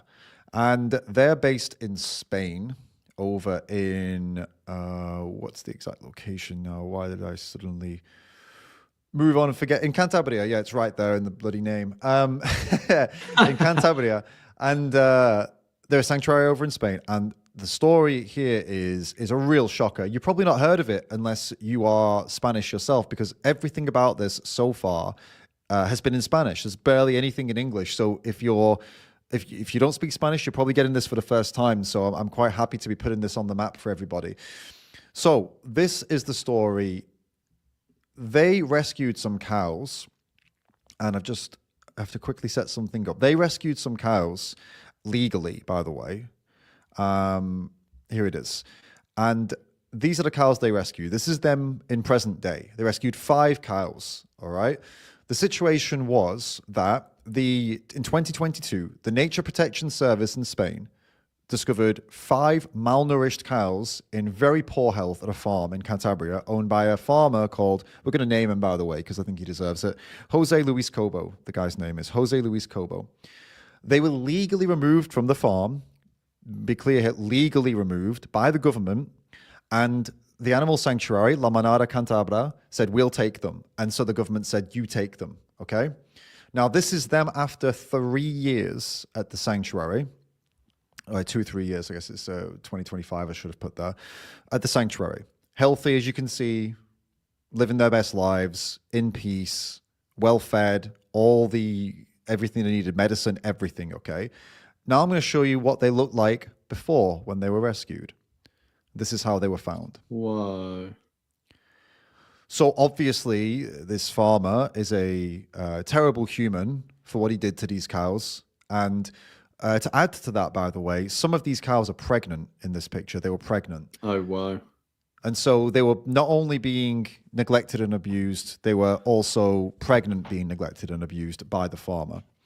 Now, as you can see here, they all did well. They had their babies. Their babies are healthy. Everything was going well, and these cows are having a great life. For some reason, and this is still largely unclear, a judge ruled, the courts ruled, that those cows, all 5 of them, not the babies, but I'll get to that in a minute, all 5 of them had to be returned to that farmer. That's after 3 years, after 2 or 3, I think it's 3 years now, 3 years in their car, the judge ruled they had to be returned to the guy who abused them and left them in that state. Now, this decision, for those wondering who made the decision, it was issued by the Court of First Instance and Preliminary Investigations, or Juzgado de Primera Instancia y Instrucción Número 1 de Medio Correo in Cantabria, España, for the Spanish speakers. If you want to contact them, we'll give you details later on how to do that. So after this is 3 years of these legal proceedings. Apparently, this is a final decision, and they claim there's no way of overturning it. And so today, this morning, they came to take the cows. They actually turned up there, and their intention was to take those cows and give them back to this farmer. And this is, I believe, today it's made national news. Unfortunately for those people coming to take the cows, over 100 activists came to the sanctuary and blocked it. Yeah. And so I'm going to read out a DM I've got today from somebody who was involved with it. I won't show the DM for obvious reasons. I'll just read it out, okay, while the screen's up. So I asked what happened, and he sent me this literally about an hour or so ago. Over 100 activists blocked the entrance to the sanctuary. Some of them were chained to the main door, and a few cars blocked the entry. Multiple police cars were there. Seprona, Spain's civil guard responsible for enforcing animal and environmental laws, asked for the entryway to be clear for the truck to come. The activists screamed that they were not going anywhere, so they cancelled the operation for today and gave the report to the judge, who now has to make a decision on the next move.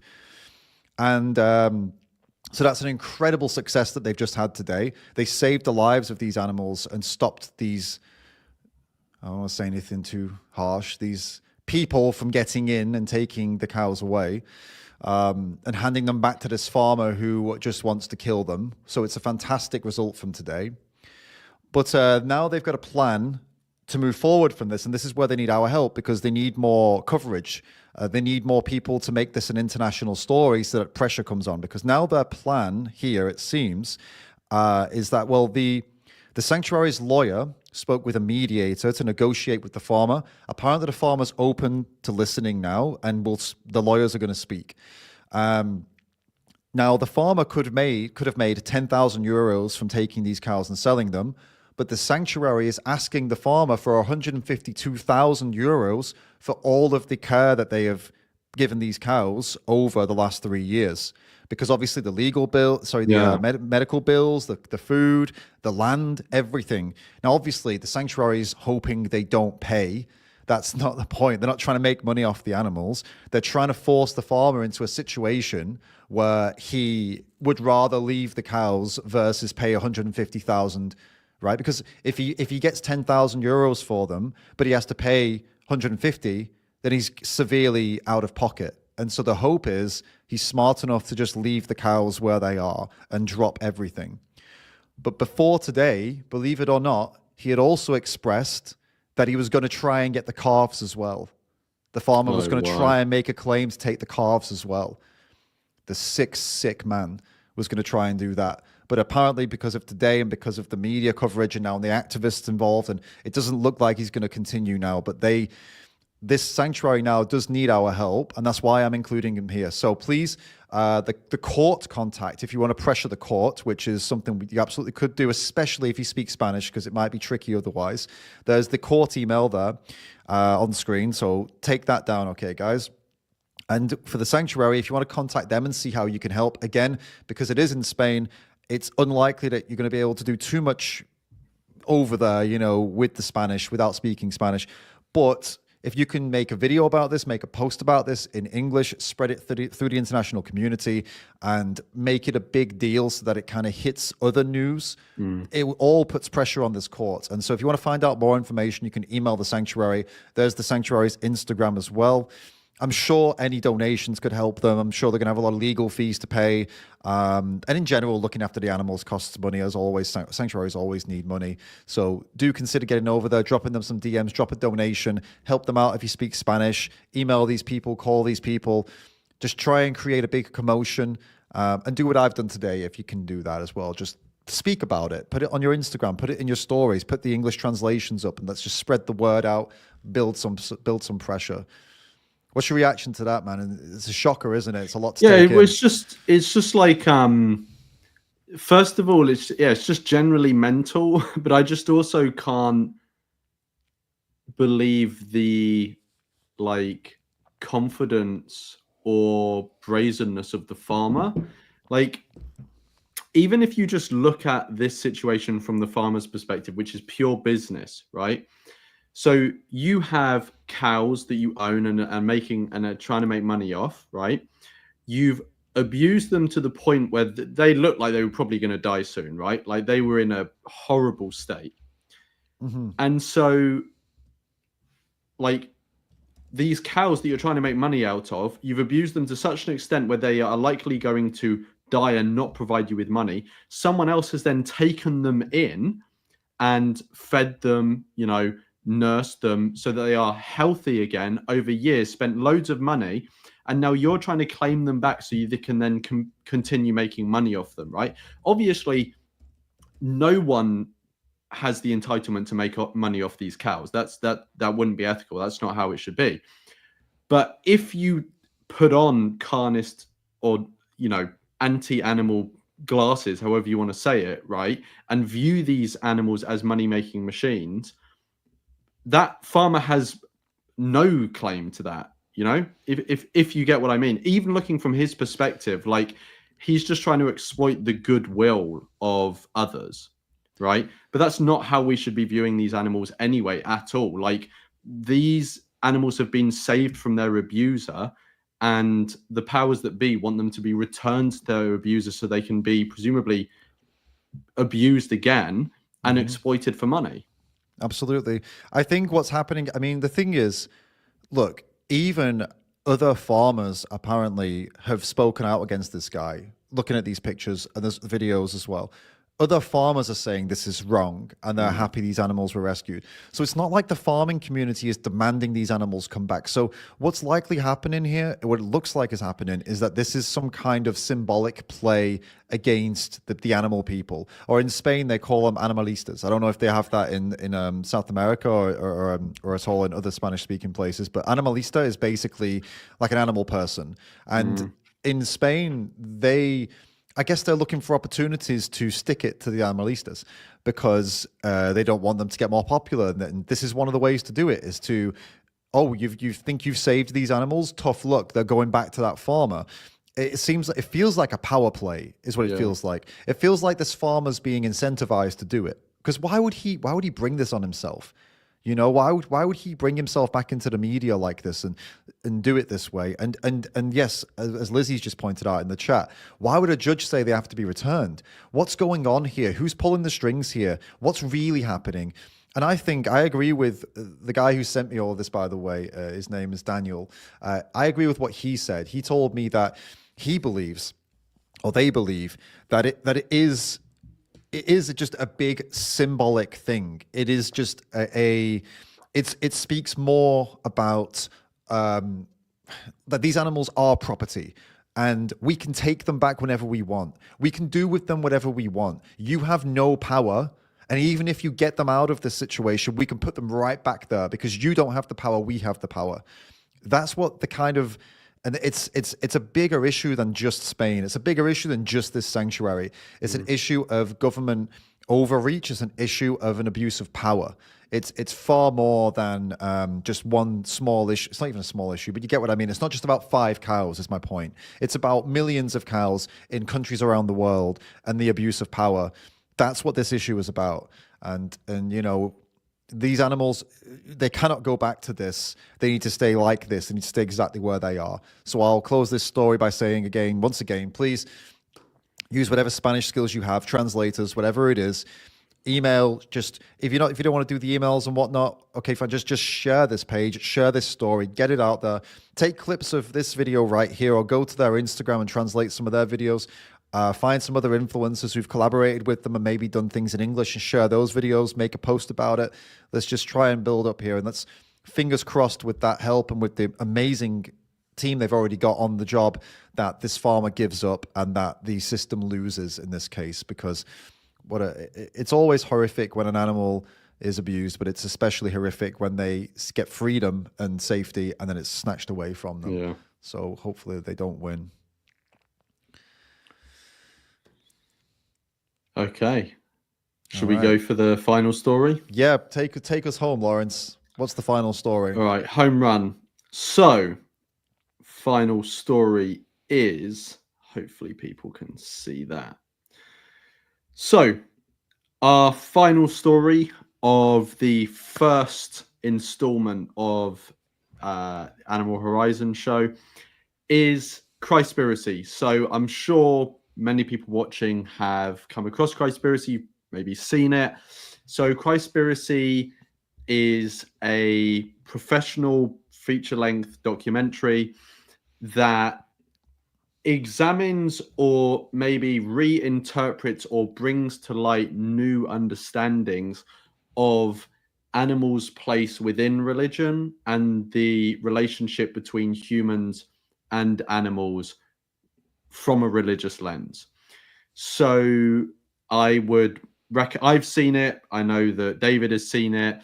I would recommend everyone to go and watch this documentary. It's very interesting, very entertaining, very informative.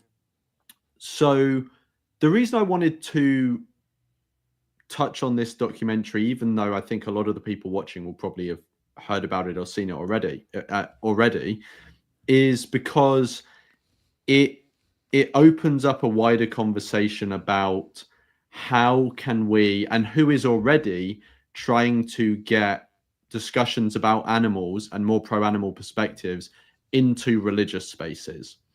So a bit more about the documentary. So when it came out, it got a bit of attention. So the creators got on to Piers Morgan. So Piers Morgan, obviously a massive, used to be TV presenter. A massive now. what? Sorry, what were you gonna? Yeah. Massive insert your own description there. Yeah, whatever you want to go for. So massive personality. So yeah, he now obviously runs his own YouTube show. So he had them on. They had, I would say it was more a debate with him. You can watch that in your own time. Also, Kip, who was one of the creators, got on to, interestingly, GB News, which is a more conservative-leaning news channel in the UK. Now, I think the creators probably did get more media appearance and media coverage. These are just some examples, and these are ones that came to mind because I'd remembered them and seen them. I actually found it, I found it interesting that it got picked up by a conservative news channel. But actually, I'm also not surprised because it's about religion. So you would probably tend to get more conservative news channels picking up on it rather than more left-leaning ones. Although having said that, this is presented by Andrew Doyle, who is an atheist. So, swings and roundabouts. I'll just give you a quick little comment there. I think it's because these days conservatives have kind of positioned themselves as the ones that will do the hard-hitting stuff that no one else will touch. And you'll find that your BBCs and your other news channels tend to shy away from stuff like that nowadays. If you notice, if you go look on social media, it tends to be the conservative kind of freedom types who are covering all sorts of conspiracy theories and stuff. And so it doesn't surprise me that they pick up Cowspiracy, literally in the name, Spiracy. So I think they were like, "Ooh, another one," which is, hey, it works for us, mate. Go for it, right? Yeah. So.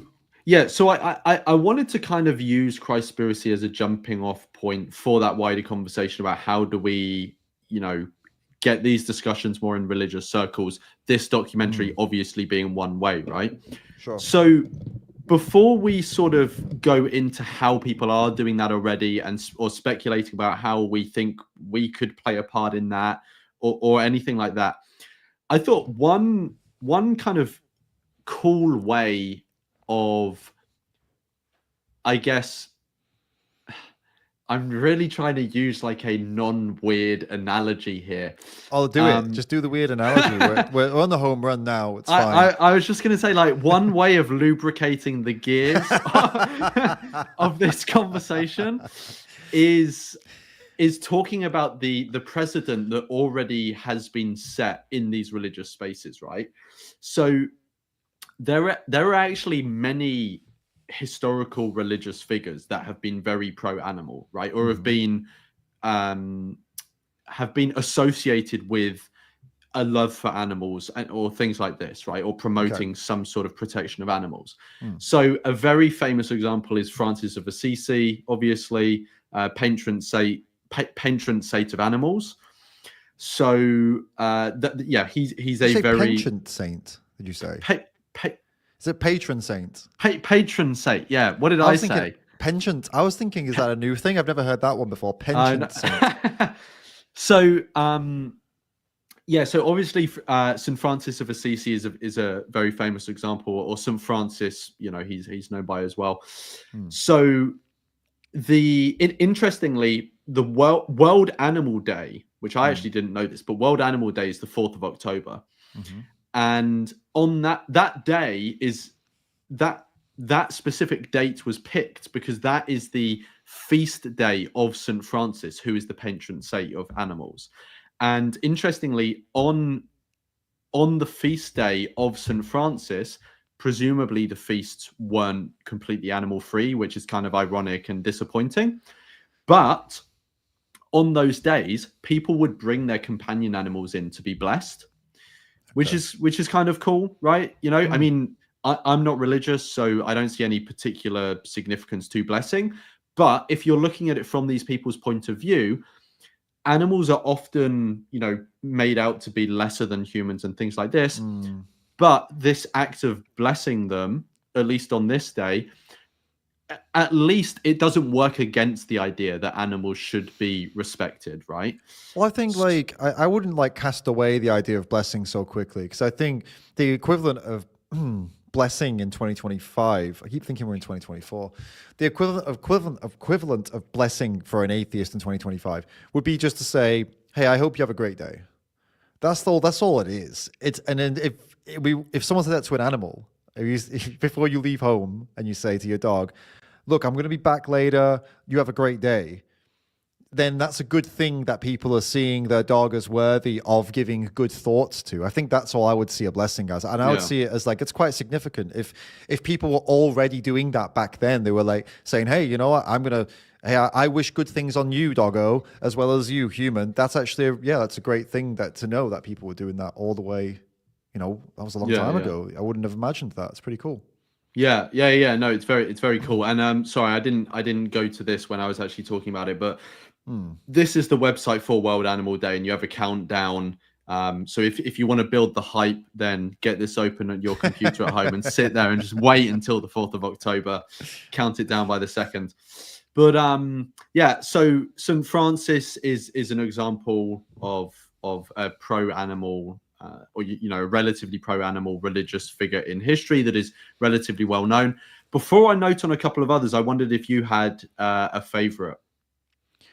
I know there was. I'm not too big up on kind of these kind of ancient historical figures that spoke kindly about animals, to be honest with you. But I know there was is it Asari? Asari, is it? Al-Mari. Al-Mari, that's one. I know that there's a famous quote from him that was very nice. Yeah.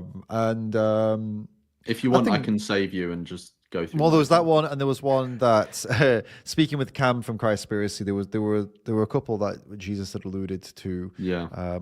He compares himself to a chicken at one point, and also he talks about the Sabbath where you're supposed to rest, and he challenges people by saying, if your sheep fell down and hurt themselves, would you not go to rescue them on the Sabbath? And he's kind of saying you should. So there are with Jesus, it's less obvious, it's less on the nose, but there was some pretty pro-animal sentiment from Jesus as well. But go ahead with. No, I mean, obviously there are examples in the documentary, so people can get many more from there. A couple more examples I had was Buddha is obviously a famous one. So obviously one of the core tenets of Buddhism is loving kindness to all sentient beings. Obviously that includes animals, and often you'll get Buddhists that are vegan, unless all kindness to sentient beings, unless somebody just gives you the meat, and then it's fine to eat it if you're a Buddhist. I'm not even joking, guys. Look into that. That is genuinely what Buddhist monks do.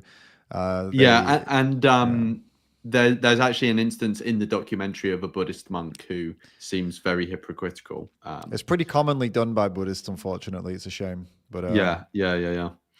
And the last example I was going to give was the one you've already given of Al-Mari, who wrote perhaps the earliest ever vegan poet or pro-animal poem. That's unconfirmed because we don't know. There could have been ones before that have been destroyed. Who knows? but he wrote a poem called "I No Longer Steal from Nature."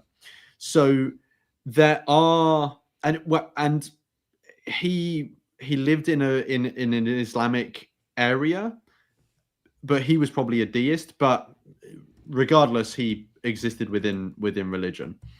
So there are these examples of religious figures or figures who are associated with religion or belief in a deity that have been very pro-animal.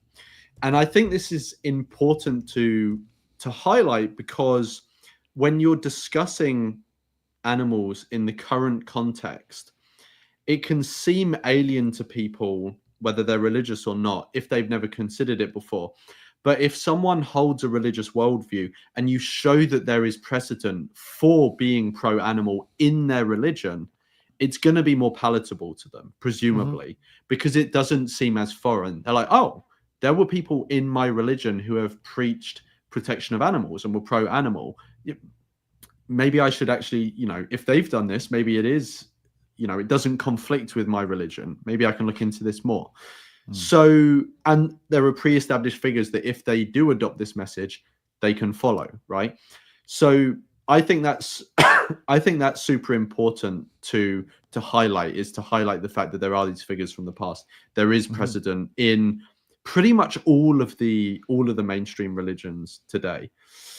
So next thing I wanted to go on to is, how does the promotion of the consideration of animals, how does that exist today in religious spaces?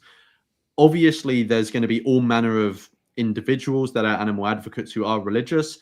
I can't note on all of them, but there will be all these individuals spread around their different, religious communities. One thing, and you can actually see a lot of them in the documentary, they highlight a lot of these individuals.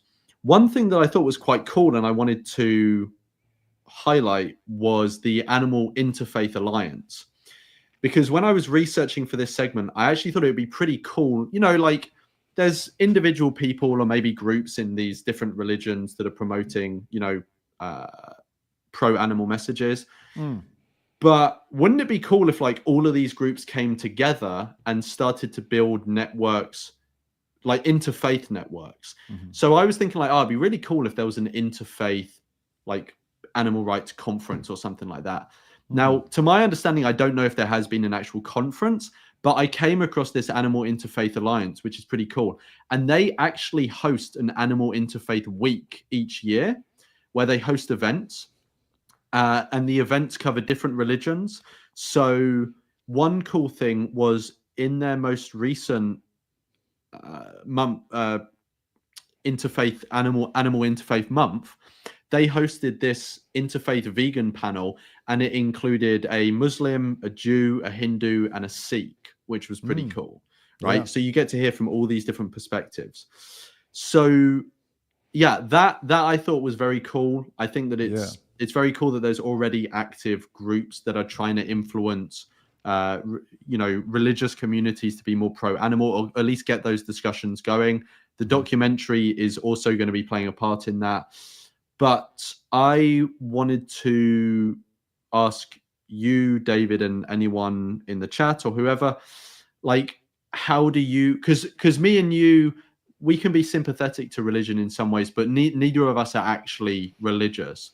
So how do you think we as individuals can help promote these conversations in religious like groups or communities? First of all, I'm upset that you didn't know that I'm a fundamentalist Christian in all the ways. How can we as I mean, I think first of all, I think the first step, and that helped me with all of this, is to acknowledge that even if you think you have absolutely nothing to do with religion, you think, oh, I'm not religious at all, I have nothing to do with any of this. It's very highly unlikely. It's very likely that actually culturally you are a religion. For example, Lawrence, I would bet a lot of money on you being culturally a Christian. And I would bet a lot of money on that if we drill down into your belief system, it pretty much aligns with Christianity. And in terms of morals, that is. And that's the same for me. And I think that when I first kind of realized this, I rejected it, and I'm not. I don't. Religion doesn't, it's not a part of my life, because I was quite anti-theistic. To be honest with you, I was quite anti-religion. But the more I rejected it, and the more I realized, it's just true, isn't it? Because Western society, most of it is based on Judeo-Christian values, whether you like it or not. You could argue that we could have come to those values without it, but we haven't come to those values without it. We've grown up with those values because we are Christians, a Christian society, right? And so acknowledging that as a first point will give you a nice little bridge into the person you're talking to, who is in the case of Christianity, who is an active Christian, right? If somebody is actually a full-on Christian, then you can say to them, yeah, we have a lot of crossover. I'm not a believer per se, but I pretty much guarantee you that 99% of the stuff we both do based on our upbringing with Christian values. So there's already a nice bridge to cross over there. And then even though you don't believe in God, that doesn't mean that you can't have a conversation with Christian moral values in mind, because you're already living most of them, right? So that's where I would start with. And I would, when talking with religious people, I fear a lot of vegans tend to fall into more the category of, oh, I'm going to undermine your religion in the hopes that it makes you change your mind on animals. It's not going to work. You are not going to get somebody to go from religious to atheist. That's far less likely than getting them to become vegan, to be honest with you. And look how hard it is to get someone to become vegan. So I would recommend, that how I would try to do is understand the religion. If you don't understand the religion, ask some basic questions. Does your religion prohibit you from becoming a vegan? The answer is always going to be no in every religion, because none of them say specifically you must eat meat or you go to hell. There are vegan. I asked them, are there any vegan, for example, Muslims? Islam is usually the toughest one. Are there any vegan Muslims? They'll say, yeah, of course there are vegan Muslims. Oh, okay then. So are they going to hell? No. So how is it a problem for you to be a Muslim then, for veganism, right? It isn't, is the answer. You can be a vegan Muslim, be a vegan Christian. So it can start with basic questions. But if you want to go deeper into, more, I'd recommend watching Cowspiracy, because then you'll get some understanding, some deeper understanding. But yeah, I think even without the understanding that even if you didn't watch Cowspiracy, you can still have a pretty productive conversation, as long as you, A, don't undermine or attack their religion, and B, you ask them questions that challenge their understanding of the religion, but not the religion itself. That's really important. Don't question their God. Don't question their prophet. Question their interpretation and their understanding of it. That's a really important distinction, because if you fall into the other one, you'll lose somebody immediately, and they'll think vegans are heretics, and they'll never listen to a vegan again, because they'll think that you're trying to convince them to not listen to their prophet or God. And these people are, if they're practicing religious people, that will be the end for them. They'll never listen to anybody else again on this topic. So, yeah. So I feel like the main people who are going to be able to make waves in this realm are going to be religious vegans themselves. Yes, that's true. Yeah. So yeah, exactly. So I feel like one of the key ways that we as non-religious animal advocates can probably help make those waves is by basically just supporting them in the work they do. Just because, they have way more common ground. They have way more of an understanding of the religion. Like David said, if you don't understand the religion, you can ask questions, but someone who shares the religion and is also vegan is just going to be way better equipped to have that conversation. Sure. They're also already in the communities. They'll have access to maybe certain privileges that you won't have access to and stuff. So I had a couple of things that I thought, if someone's watching and is a religious vegan and was thinking about how they can maybe gain influence in their religious community or promote these conversations, some simple, cool ways that you could do this is by starting to create resources about veganism in your religion. So like David says, investigating, does it conflict in any way or doesn't it? Is it ever promoted in the text? Document this stuff on a website. Find religious figures in your religion from the past or in current day and spotlight them on a website. Create a website Muslim animal advocates or Christian animal advocates or whatever. you could also help build networks. So like Facebook groups, online meetup groups of Christian vegans or Muslim vegans or Buddhist vegans or whatever, just helping make, you as an individual can't do as much as if you're an individual connected to other individuals, right? Yeah. And also, if you're confident enough, trying to gain leadership in your community by maybe asking to lead a sermon or something and choose a pro-animal message. Obviously not everyone maybe will feel as confident with that one, but these are just ideas, right? And getting the conversation started in these religious communities is as, if not more important than in non-religious communities, because the vast majority of people are still religious. So yeah, that's everything I had to say on that one, but I just thought it would be cool to sort of spotlight a few, things about what's going on already in religious communities with this and how people can help. No, it's great. It's great advice to vegans, and I, if there are anyone who's here who's got to this point who's not a vegan, and you're looking for something for you, I'll say here's the thing for you: go and watch Cowspiracy, because it's not just a movie for vegans. It's not just a movie for animal advocates. The film Cowspiracy is a movie for everyone and anyone, whether you're religious, not religious, vegan or not vegan, whether you're nowhere near vegan, whether you're on your way to living more animal free, whether you're interested, zero interest whatsoever.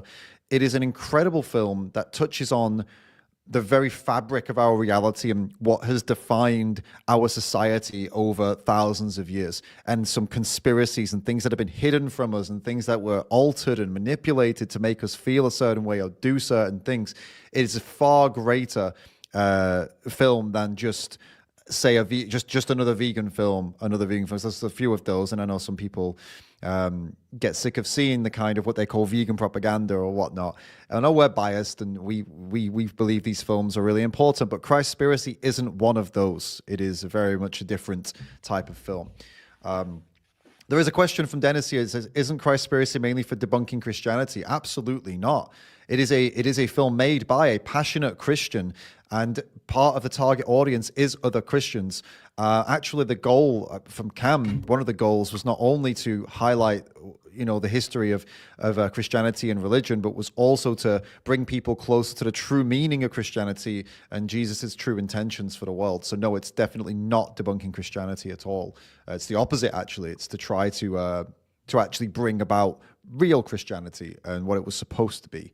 So do check out Cowspiracy. I'd like to say a big thank you to Mark, who said superb discussion. Thank you, and dropped a little tip. Thank you, Mark, appreciate that. Thanks for always supporting the stream.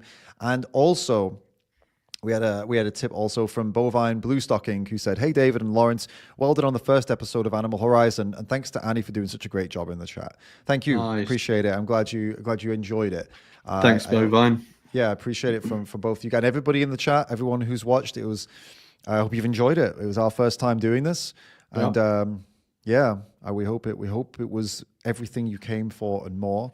Please do let us know down below when this stream ends. Put your feedback down below in the comments. We're going to read the comments. We're going to look at your feedback. If there's anything that you want us to do differently or want us to include more of or include less of, just give us the feedback, because this is a new venture for us. We'll be doing it twice per month, I think it was. Yeah. We agreed twice per, well, it may not always land in a calendar month, but whatever, twice in every 4 weeks is the plan. And you guys can always email us. You can email me. It's davidrams@gmail.com, actually. Just use my email with any stories you want us to cover in the future, and we can see if we can include those and do a deep dive and some exploration like we have done today as well. And if you're interested in antinatalism, get over to Lawrence's channel. Lawrence, you know my channel. We're on David Rams, so obviously I don't need to plug myself. But Lawrence, do you want to do a brief little plug for people to come check you out? Yeah, I mean, if you are interested in ethical discussions or if you hate children, no, I'm joking. If you're interested in the ethics of whether you should have children or not, then come over to my channel, Lawrence Anton, and it's all about that. Awesome. Amazing. Great. Thank you, Lawrence. And thank you, everybody, for watching. We look forward to seeing you in the next episode of the Animal Horizon live show, live podcast. What are we calling it? Live show, live podcast? The show. The We look only forward- show you need We to look know forward about. to seeing you in the next episode of Animal Horizon. Cheers, everyone.